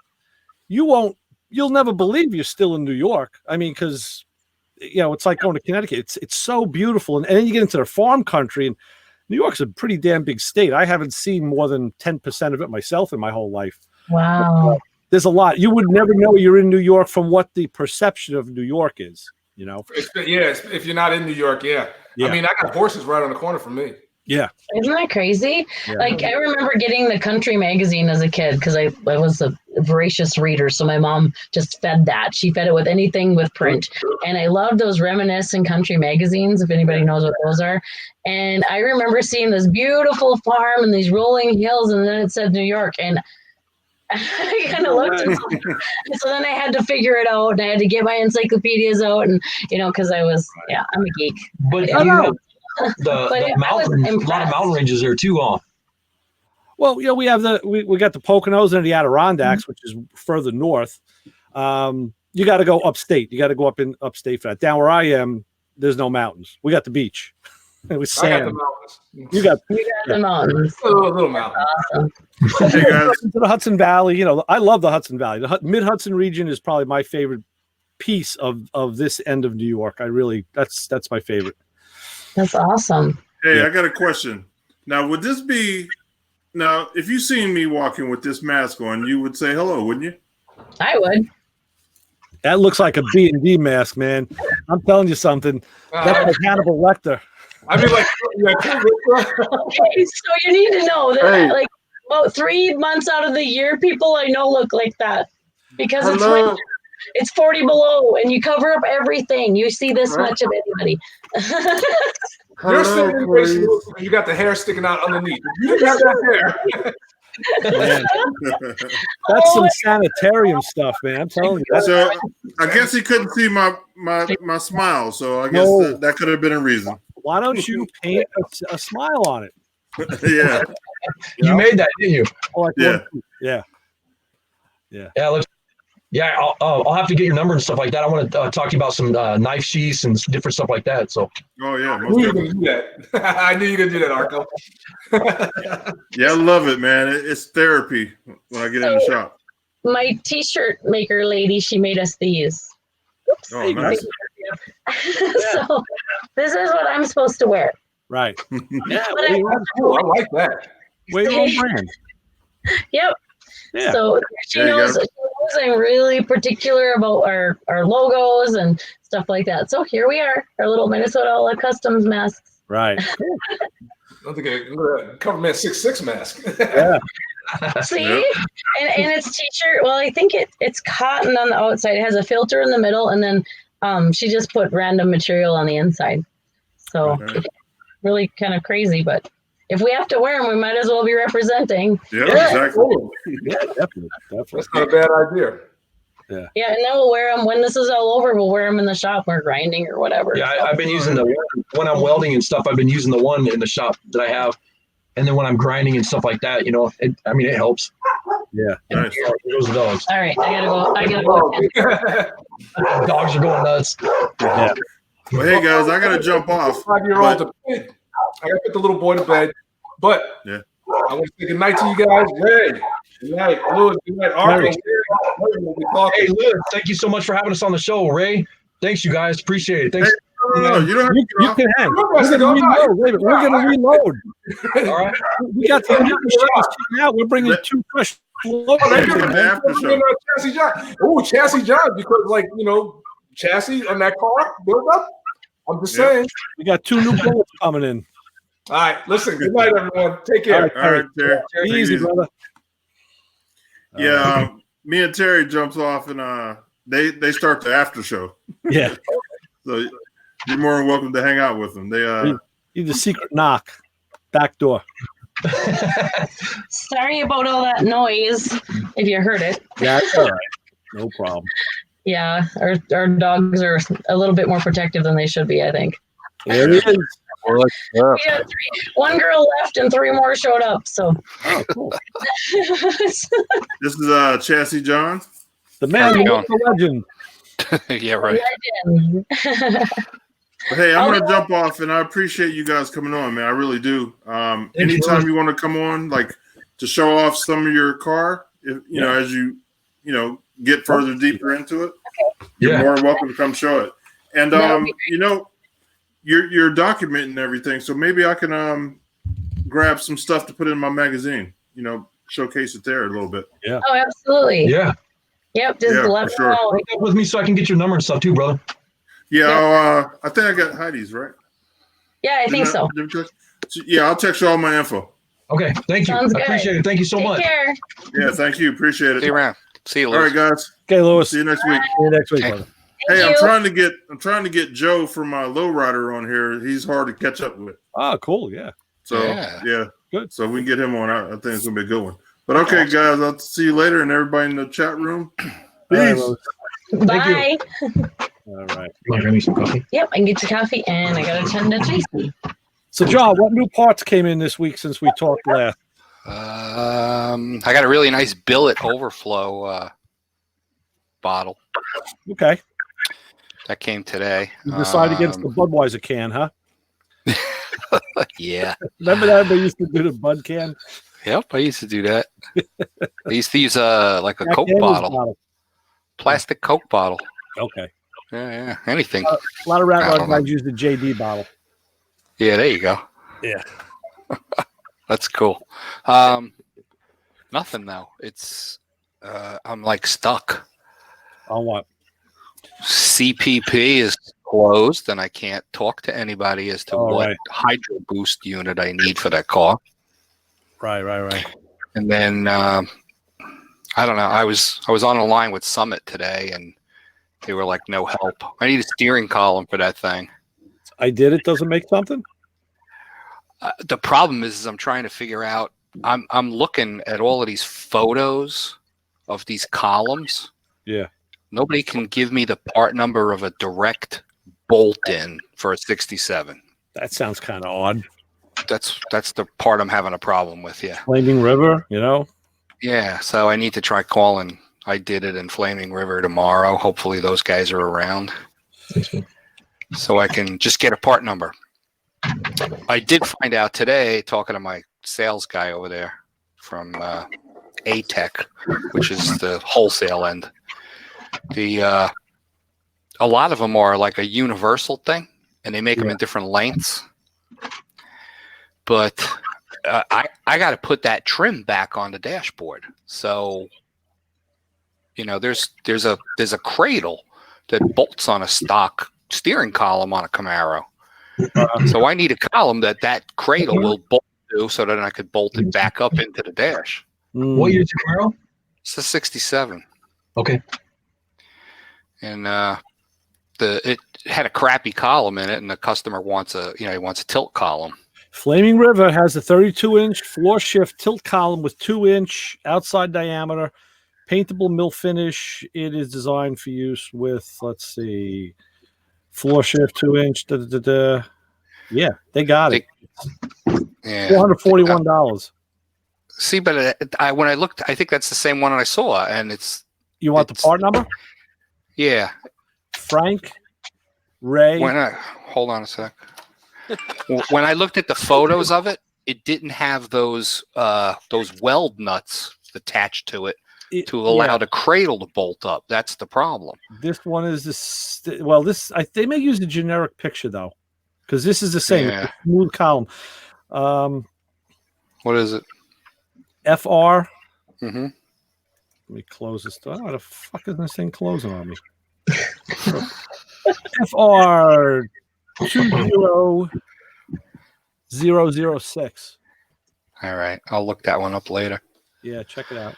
I was looking at stuff while I was listening to the show, and I'm like, it's ridiculous. Yeah, they got something as simple as a column. I mean, me being a race car guy, I just build it out of chrome Molly. Have a nice day. Yeah. But when you're doing a stock one, it's got to be the right. Yeah. Then the other thing is they give you all these options. Do you want splined and do you want double D? You're going to use Borgenson. You're going to use right. Well, yeah, you got to know what you're doing. Yeah. I'm trying to figure out, do I put a rag joint back on this thing and then go from there, or what do I do? Well, if the columns collapse, you can use the Borgenson joint. Yeah, but some of them, the columns don't collapse. I was looking at. Right. That's the problem. That's what you need to know. Yeah.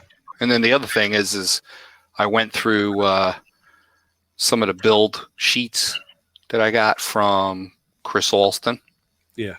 And the information on the rack is from a rack that they haven't put in those cars in years. Because they're using a different rack now. Right. So now I have to get down with a magnifying glass. I got this engine in there and try and count the splines on the input to the rack, so I know what I'm working with. It would have been easy before the engine was in, but yeah. So Well, I'm pulling a radiator support out tomorrow morning to go get it powder coated, so I'll be able to get right at it. Besides Chassis John, this is Matt Man Brian with the freshly shaved face again, and look at you. Did you do that just for the mask or what? Baby's butt there. What are you doing? How you doing? Nice to meet you. No, I hate shaving, but it gets to the point where it drives me crazy with the facial hair that I finally shave. They do make a thing called a trimmer. You can Me just too. trim it. The facial hair, this freaking quarantine stuff is killing me. You can trim it down, Brian. It's like, I got a hedge clipper.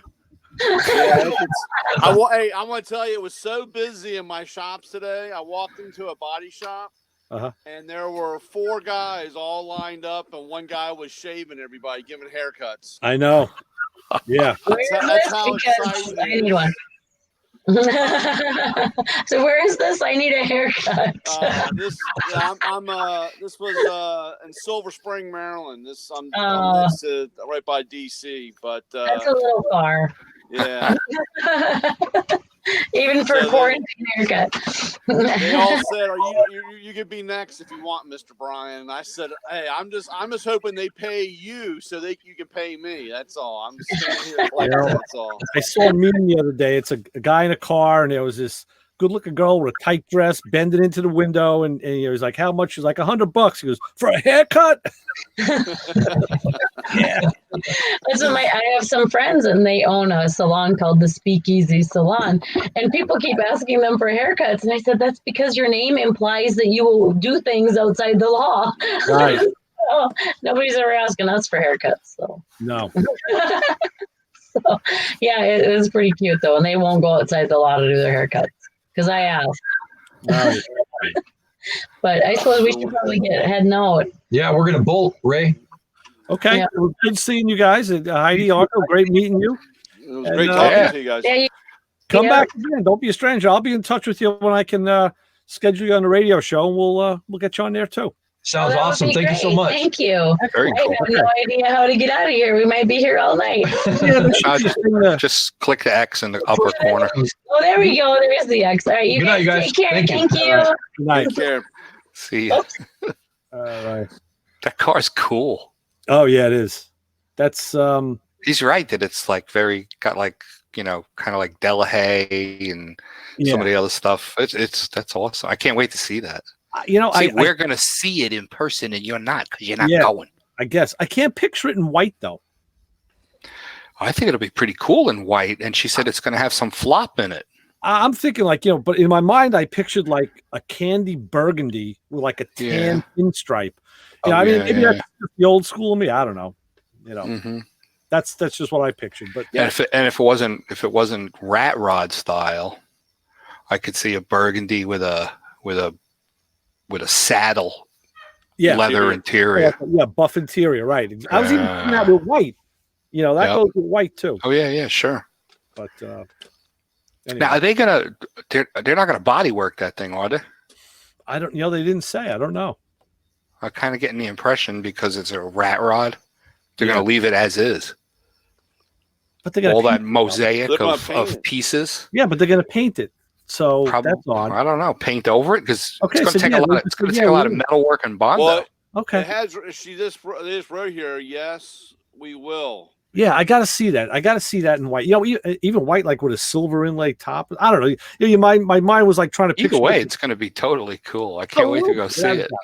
You know, I love that side view, like that tail dragger look. Yeah. Super cool. No, I can't wait to go to SEMA to see that car. I think that's going to be awesome.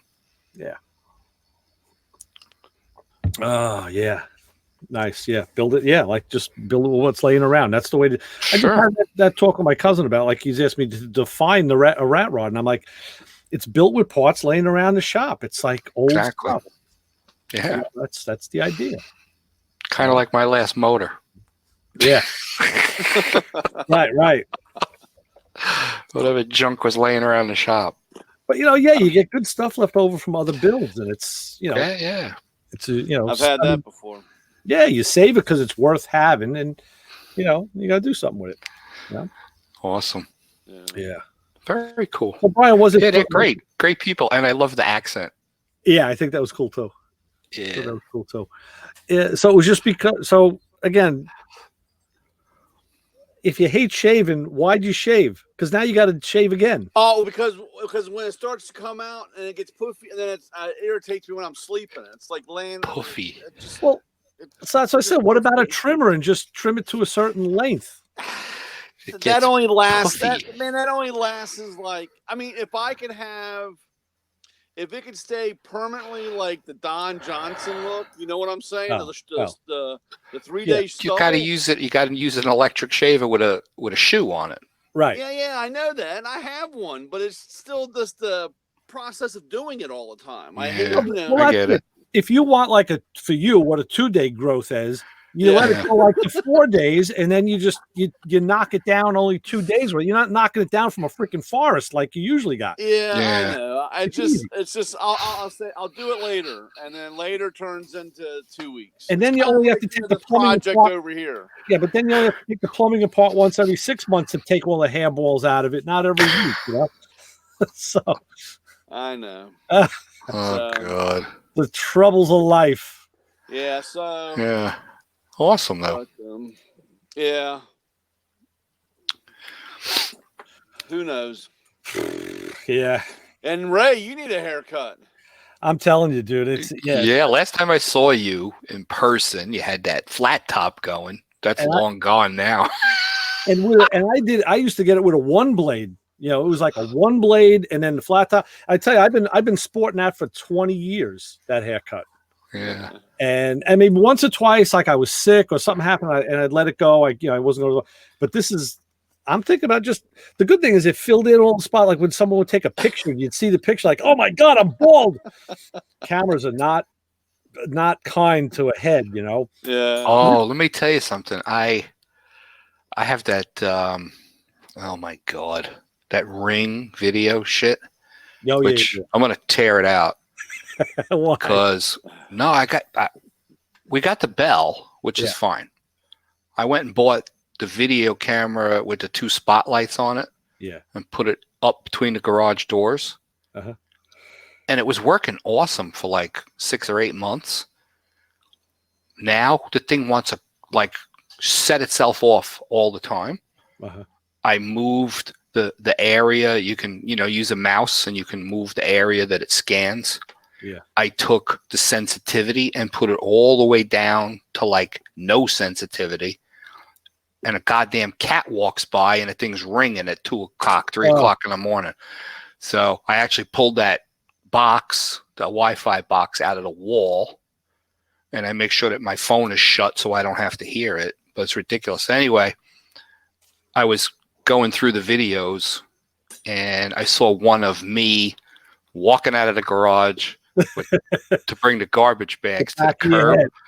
And I got this big circle of skin. Yeah, but I know. When I put my hand there, there's hair. Right. Yeah. The camera does it. I know. But the camera and I'm like, yeah. Whoa. I know. No, I got the same thing. People take a picture and I look, I'm like, holy shit, what the? And I'm looking in the mirror, I'm like, it don't look that bad. I told Barb, I said, when I can feel the skin, then it's time to shave the head. She goes, oh God, you're gonna be one ugly dude. Yeah. You just need the hairspray. I mean the color spray. Right, the spray stuff. Yeah. I was thinking about buying that they got some sort of ultraviolet wand. Oh yeah, that supposedly gets it all stimulated again. I'm like, yeah, right. That's a load of shit. Just grow the front really high and comb it back over top there. Right? Yeah, give it a Trump. Buddy. What's his name? Who? Donald? No. That's aren't you buddies with that guy from Fast and Loud, Richard? What's his name? Oh yeah. You mean Jesus Christ, Russell? Yeah.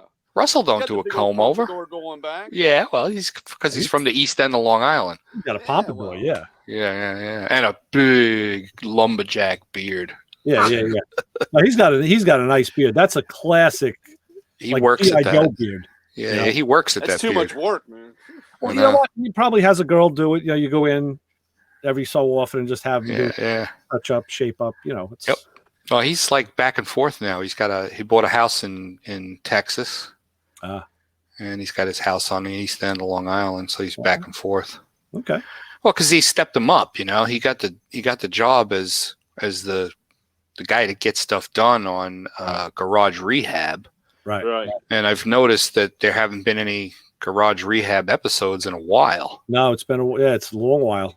And then Richard put him into Fast and Loud, and he's like, he's got some sort of behind the scenes actual job working with Richard, but he's on the show. Yeah. So it's pretty wild. It's cool, that he put in an application and they picked him out of like, I think a few thousand people that applied for that deal. Oh yeah. But he's perfect for the genre. He's big. He's a loud New Yorker. He's got the beard. He's got the tattoos. He's just a blustery, in your face kind of guy. An East Coast guy can get that kind of a gig, like not everybody can. He's perfect for the job, and he's a sweetheart. The guy's an absolute sweetheart. Yeah. And he's a former first responder. He ran with Riverhead ambulance. He's a do-good guy. Yeah. So it's cool. I'm happy for him. Good. Yeah, it's nice. It's very nice. Yeah. So let's do the tool world, Macro Man. It's kind of quiet. Okay. Yeah. Yeah, I mean everything. I tell you, everything is so screwed up. I'm done with it. I'm so done with it. It's so fun. I got tool store. I was at the shop yesterday, working on a Chevelle because I remembered overnight. I remembered oh shit, there's 3 bolts I got to put back in. I had the charcoal canister out and the horn relay, and I was so busy with headlight wiring, I forgot to put it back. And I know he's getting to the end, so I went over there to do that, but I didn't bring any of my stuff with me, and I'm using his tool. So he had a socket set out. I grab a 3/8 deep 3/8, and I went in his toolbox and I found this ratchet. And I walk over and he's like, "Where'd you get that?" It was this double jointed ratchet. It had 2 flexes in it. Yeah. And he says, "Man, where'd you get that? That's the craziest thing." I'm like, "Out of your toolbox." He goes, "Oh yeah, I don't know what the hell's in there." He doesn't even know what he's got. Like, it's yours. Oh my God. But I had my little Matco ratchet there that last couple 6-8 trips. The one that you made for me, Brian, and I was showing it to this one kid, buys a lot of Snap-on, buys some Matco too, and I happened to have it in my hand. I said, "You remember I told you about this? You didn't see what I got." He's like, "Oh, what is that?" I said, "Look at this." He's like, "It looks weird, looks strange." I'm like, "Well, yeah, it ought." I said, "It's a 1/4 inch ratchet with a 3/8 head." He's like, where'd you get that? I'm like, what's the handle say? So I'm like just busting his balls, Uh-huh. He's like, oh, I got to ask my guy. I'm like, your guy ain't going to do shit. I said, he ain't giving me enough. I said, you're not going to get this off your guy's truck. He goes, yeah, my guy sucks. It's a young guy, some young guy. You want to do nothing. I'm like, no. I said, my guy sets me up with stuff like this. Well, I got to talk to your guy. I said, you can't talk to my guy. I said, I'm not going to let you. I get that. Every once in a while, I get a advertising. No, it's like a crank call, not a crank call, but a dead air call, but it's from New York, Right. And it comes up and it'll say New York, and I'll say, like, I'm waiting for somebody to say, hey, I heard you on, or yeah. And I'm like, hello, and it just goes on and clicks off. It's one of those telemarket type things. Yeah, that would be every cool. time I see New York, and I'm like, who the fuck's calling me from New York? And I'm like, oh shit, is Ray locked up or what? I'm like, waiting for that phone call. Yeah. This whole virus thing it's given me like a big bowl of new stuff I can break their balls with. Okay. A guy called up today, like this evening after dinner. I'm like, hello. And then, you get that deal where you hear it click and you hear the noise in the background, and then he starts talking. Mm-hmm. Well, I'm from, I'm like, I don't want to talk to you. Well, but I have something really good. No, man, I am dying. I have coronavirus. Oh. And the guy goes, and I'm like, fuck off. Nice. And my wife just rolls her eyes. She's like, seriously? I've been answering the phone. Temporary coronavirus morgue. Oh, there you go. Yeah. You hold storage. I'm like, you kill him, we chill him. All of that. I bet you $1 that when the guy gets done, he sprays his phone down with Lysol because he's freaked out about the whole thing. That goes on a house phone. Nobody calls it anymore. We always get these just dopey calls. I always get them on my cell phone. I tell my officer, answer, because I'm downstairs on my office, so I'll just pick it up, and I'll just like pick it up on speaker and don't say anything, and then you hear him, hello, and get like an air horn, and blow it in the thing. But sometimes I'll just pick it up and tell them, listen, don't call me back. Like I don't care what you're selling, but just don't. And then they usually stop. Doesn't change. Sometimes, but my wife's like, just I said answer it and just fuck around them. 9 times out of 10, it's a trunk line. They don't even know your phone number. That's true too. That's right. And you can tell them, stop calling me. You call me 100 times a day. They don't care. It's their job to talk. Right. Yeah. We get them on the house phone once in a while. I get them on the cell phone all the time. Yeah. Just it don't stop. It stopped for a little while when this quarantine crap hit. Right. And now it's creeping back again. Well, I tell you, I found out part of how they do it, because now, like with the show, we're using a new number, and I found out that because I got a Gmail account, you can get a Google phone number. Yes. And it's a legitimate phone number. Oh yeah. And you can find it to like your cell phone. So if you want to give somebody a number, but you don't want to give him your real cell phone number, you give them this second number, and you can tell when calls come in on it. Just don't ever answer them. But what we did is we took that number, and now what I do is I forward it from my cell phone. I do a call forward to Chris in Connecticut. He puts it through his board, and that's how we're taking phone calls on the show. Yeah. But I was told that when I set it up, it was like you could pick the phone number. So you can pick the area code you want. And I took a 516, but I could have had other area codes. And then it asks you to assign a name. Do you want to assign a name to this? So you could assign like FBI, Fat Chick Haters Club. I mean, whatever you want, you can put anything on there. Suffolk County Police. Yeah. And this is how they're making those calls, and you get it on your caller ID. Oh, Suffolk County Police, I better answer. It's legit. Right. And then they go and scam you. Like, son of a bitch, that's how they do it. But by the thousands, they do it like that. Oh, yeah, absolutely. It's voice over IP. VoIP, that's exactly right. Yeah. That's exactly right.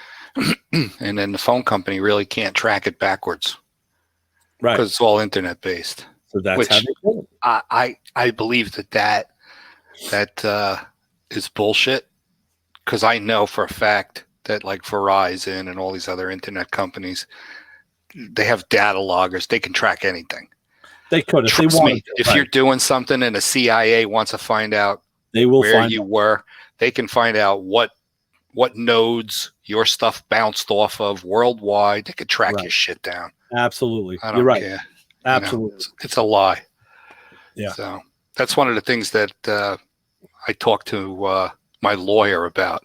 Mm-hmm. I'm like, you guys are into, like lawsuits where you get a whole bunch of people together. Class action suits. I'm like, why don't you start a class action suit against the phone companies? Well, what are you talking about? I'm like, you get all these spam calls, all these scammers trying to get your information.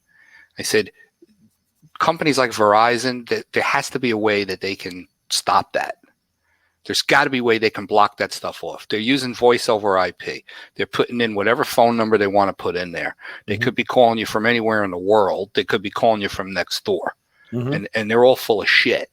Yeah. I said, you should start a class action suit against the telecommunication corporations. Name them all and put every single person that's got a phone into this lawsuit.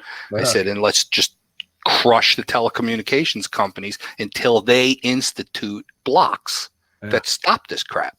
Yeah. And he's like, I think you're barking up the wrong tree. Yeah, well, it's a monumental it's all job. about money. I'll tell you this. When I get think about the money they could get from that. Yeah. When I get calls on the home phone, since I'm using Cablevision for the phone and the internet and the and something else, it's triple play. What is it? Phone, internet, and the hell's the third thing? On demand? No, it's Cablevision. So it's phone, internet, and TV. Duh. TV. Cablevision. They're pretty good because I can go into their website, optimum.net, and under my account, they have a call block service. Right. So you can list numbers, and then because what I'll do is I'll write it down. I'll check that number will stop. They will block it. Oh yeah. It'll only do like 30. So after you max out, you gotta you remove some of the early ones. I have it on my cell phone from Verizon. But you have to keep doing it. You could block whatever you want to block. Ray, right. If I told you my block numbers are more than 1,000. Wow. Yeah. Because what they're showing you on the caller ID is not what they're calling from. Yeah. So somebody can call you at 555-555-5555. And you're like, fuck this guy, I'm blocking him. Yeah. Same dude's going to call you on 555-555-5551. Mm-hmm. They're putting in whatever they want to put in on the caller ID. That's not the number. So you're not blocking them. Right. And 9 times out of 10, I've gotten some insane phone calls where I've called back and it turns out they were spoofing somebody's phone number. Oh, yeah. Yeah. One day I had an idiot that really pissed me off and I dialed the number back to try and screw around with him. Uh-huh. And a little kid answers the phone. Really? I'm like, whoa. 5 minutes later, I get the phone call from the really pissed off dad. Uh-huh. And I'm like, he called you back. Somebody spoofed your kid's phone. Yeah. Oh, all right. I'm sorry, man. I'm like, well, I'm just trying to get to the bottom of this crap. Right. So now I don't bother with any of that. I mess with them and then I hang up. Right. Done. And that's it. I had, last week I had somebody call me to do a survey. Oh, yeah. And it was from the Biden camp. Really? Yeah. And before I could say, why are you even bothering to call me? I let the lady do her whole spiel. Yeah. I said, I'm sorry, hon. I can't support a touchy-feely pedophile that refuses to admit he's got a problem. Creepy Uncle Joe. And she's like, well, I don't really think. Yeah, that and Alzheimer's. Honey, your guy ain't winning this year. Have a nice day. Well, really? Oh, boy. Yeah. So. Oh, well. And then it'll never happen. Yeah. They'll never question him. No, of course not. Pelosi said it today. Did she? Oh, Joe told me that this never happened. So that's all the information I need. That's really? That's all I need. Yeah. That's all I need. She's such a bitch. Amazing. Because, amazing. That's what they do. They stick together like glue. Oh yeah. And they sweep the shit under the rug. Sure. Yeah. Cuomo, fucking guys on TV every day, 9 times a day. I heard he got his ass chewed out today by our former governor. Yeah, he did. But what happened was yesterday he was talking about, he actually wrote it in the newspaper too. He gave an interview and he was saying how with the coronavirus, he says, he goes, I got to say that there should have been a bugle blower. Someone should have been blown a bugle in December, January, and February. WHO. To warn everybody about this. He says, and he goes, I got to say, I didn't do it either. So I got to take credit for what I didn't do. He's trying to make him look like good guy Andy so he could get a presidential run out of it. Sure. He went on and on and on, and mea culpa this, and have somebody else should have done it. I'm like, hey, wait a minute. I think Trump did do that when he put the travel ban from China on in December. How come you're not mentioning that, Andy? He did it in December. Yep. They won't even mention it. That's and they called him xenophobic. Exactly. Oh, you can't do that. Absolutely. No way. They did that during Pearl Harbor to the Japanese people. You can't do that. Yeah, I think it was Pelosi said, well, you let people in. He goes, I let American citizens back into the country. He goes, is that wrong? And of course, well, you know what's weird? No answer. My wife today was telling me one of the people that works with her at the school went to, oh my God, some country in South America during the spring break time. Yeah. And then they locked everything up. Right. That country will not let him leave. They told him, you're not leaving. You got to stick around here till probably August. I got a customer. He can't get out of the country. The embassy won't suck him out, and the country he's in said, no, you're here. But why would they do that? Why wouldn't I don't know. I do not know. I heard about that person might have a dual citizenship, and that's the problem. Maybe. Because I have a customer, his wife, they were in Philippines. Yeah. Philippines, I think. And he left early to come back, and she was supposed to come like 2 weeks later, and then the lockdown. And so she's still over there. They won't let her out, and she's got dual citizenship, and they basically told her, you have to, it's one or the other. You can't be both. I had another customer who went to Germany. Same thing. They stopped him in Paris. They stopped the flight in France, and they told him, you cannot go on. If you go on, you're not coming back. Wow. And it's kind of weird. Yeah. And so he sat in Paris for like 4.5 hours, waited for another plane, and was on the last plane from Paris back to the United States. Well, and that was it. I didn't have a Royale with cheese, but I did have White Castle again the other day. I have a whole box in the freezer. Yeah, man. Yeah, those are good. I'll probably have some of them Saturday. Yeah. Those are awesome. Good stuff. If you got the microwave and the toaster going at the same time, oh, there you go. You can make them perfect. What's your procedure? What's your plan? I take you know how they come in the 2-packs? Yeah. Okay, bust the cellophane off, you throw them on a plate, and you stick them in the microwave for 30 seconds. Right. That gets everything all softened up. Yeah. And you peel the buns off, and you throw them in the toaster. Okay. So that they get nice. Yeah. If you just do it with the microwave, it's like really mushy. Mushad, yeah. Right.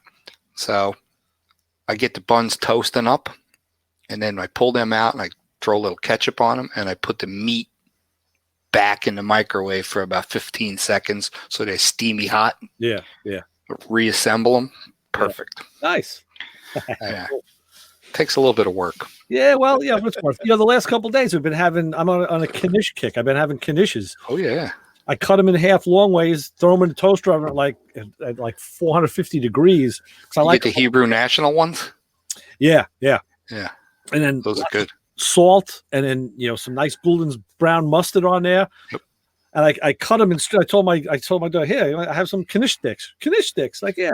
And now she's been on a kick making quesadillas, so I'm sitting there like peeling mozzarella cheese for her.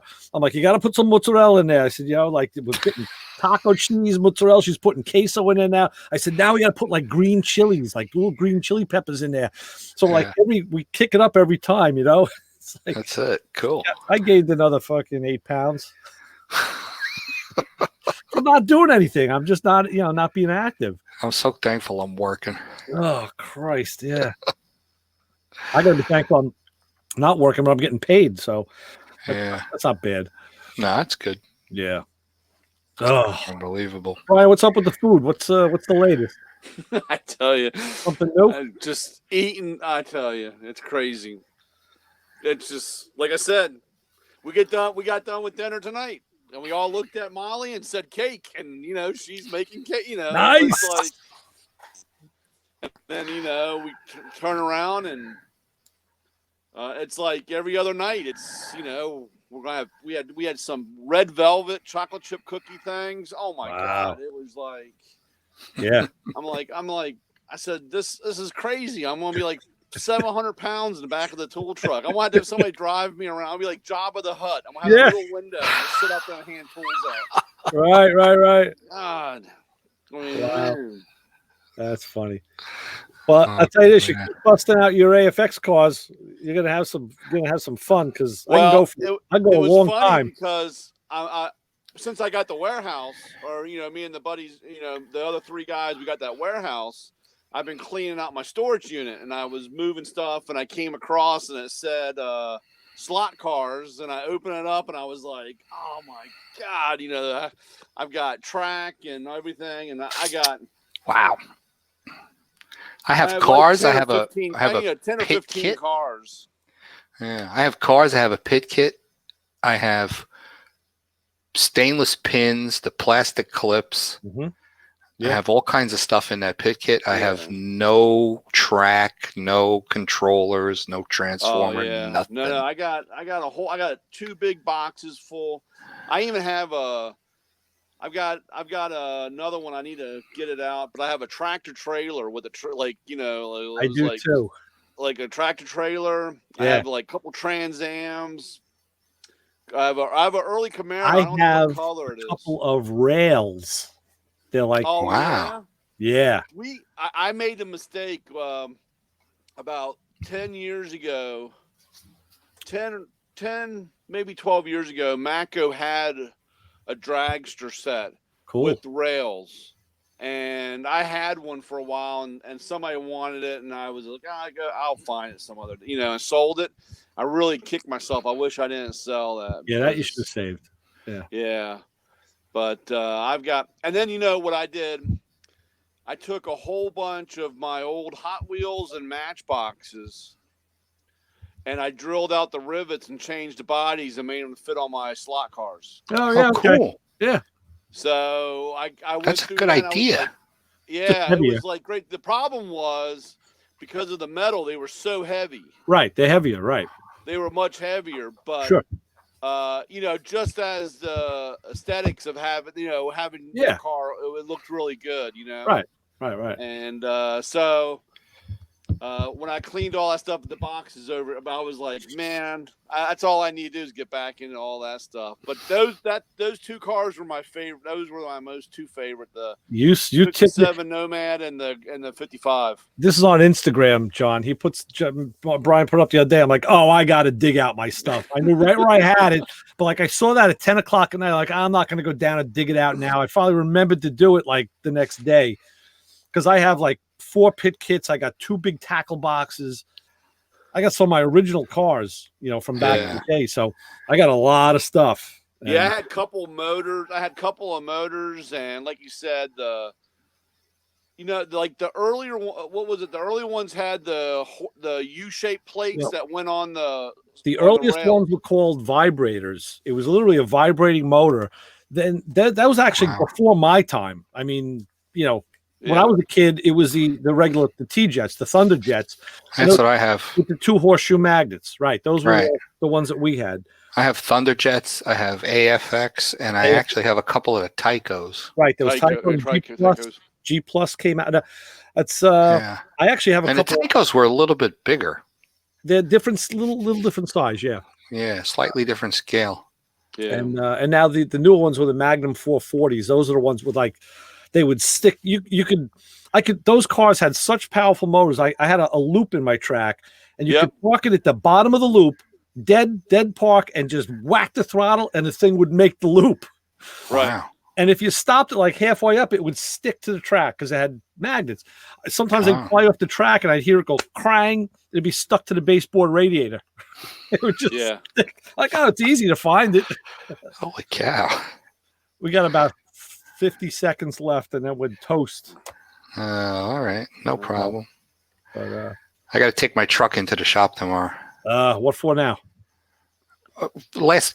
Every time I fire the thing up in the morning, I'd roll down to the bottom of the driveway and I hit the brakes to make the turn out. And I hear this of like a glazed pad. Right. So when I went for an oil change, I told the guy, I said, front right's making noise. And he goes and looks it up. He goes, oh, there's a recall on the pads. We got to change all your pads. Oh, okay, good. So I'm like, okay, good. All right. Well, we'll catch up with you guys. All right, guys. I'll be around. Hey, how come you can only post GIFs on your Facebook posts? It's because it's Facebook. It has something to do with I don't know. I was talking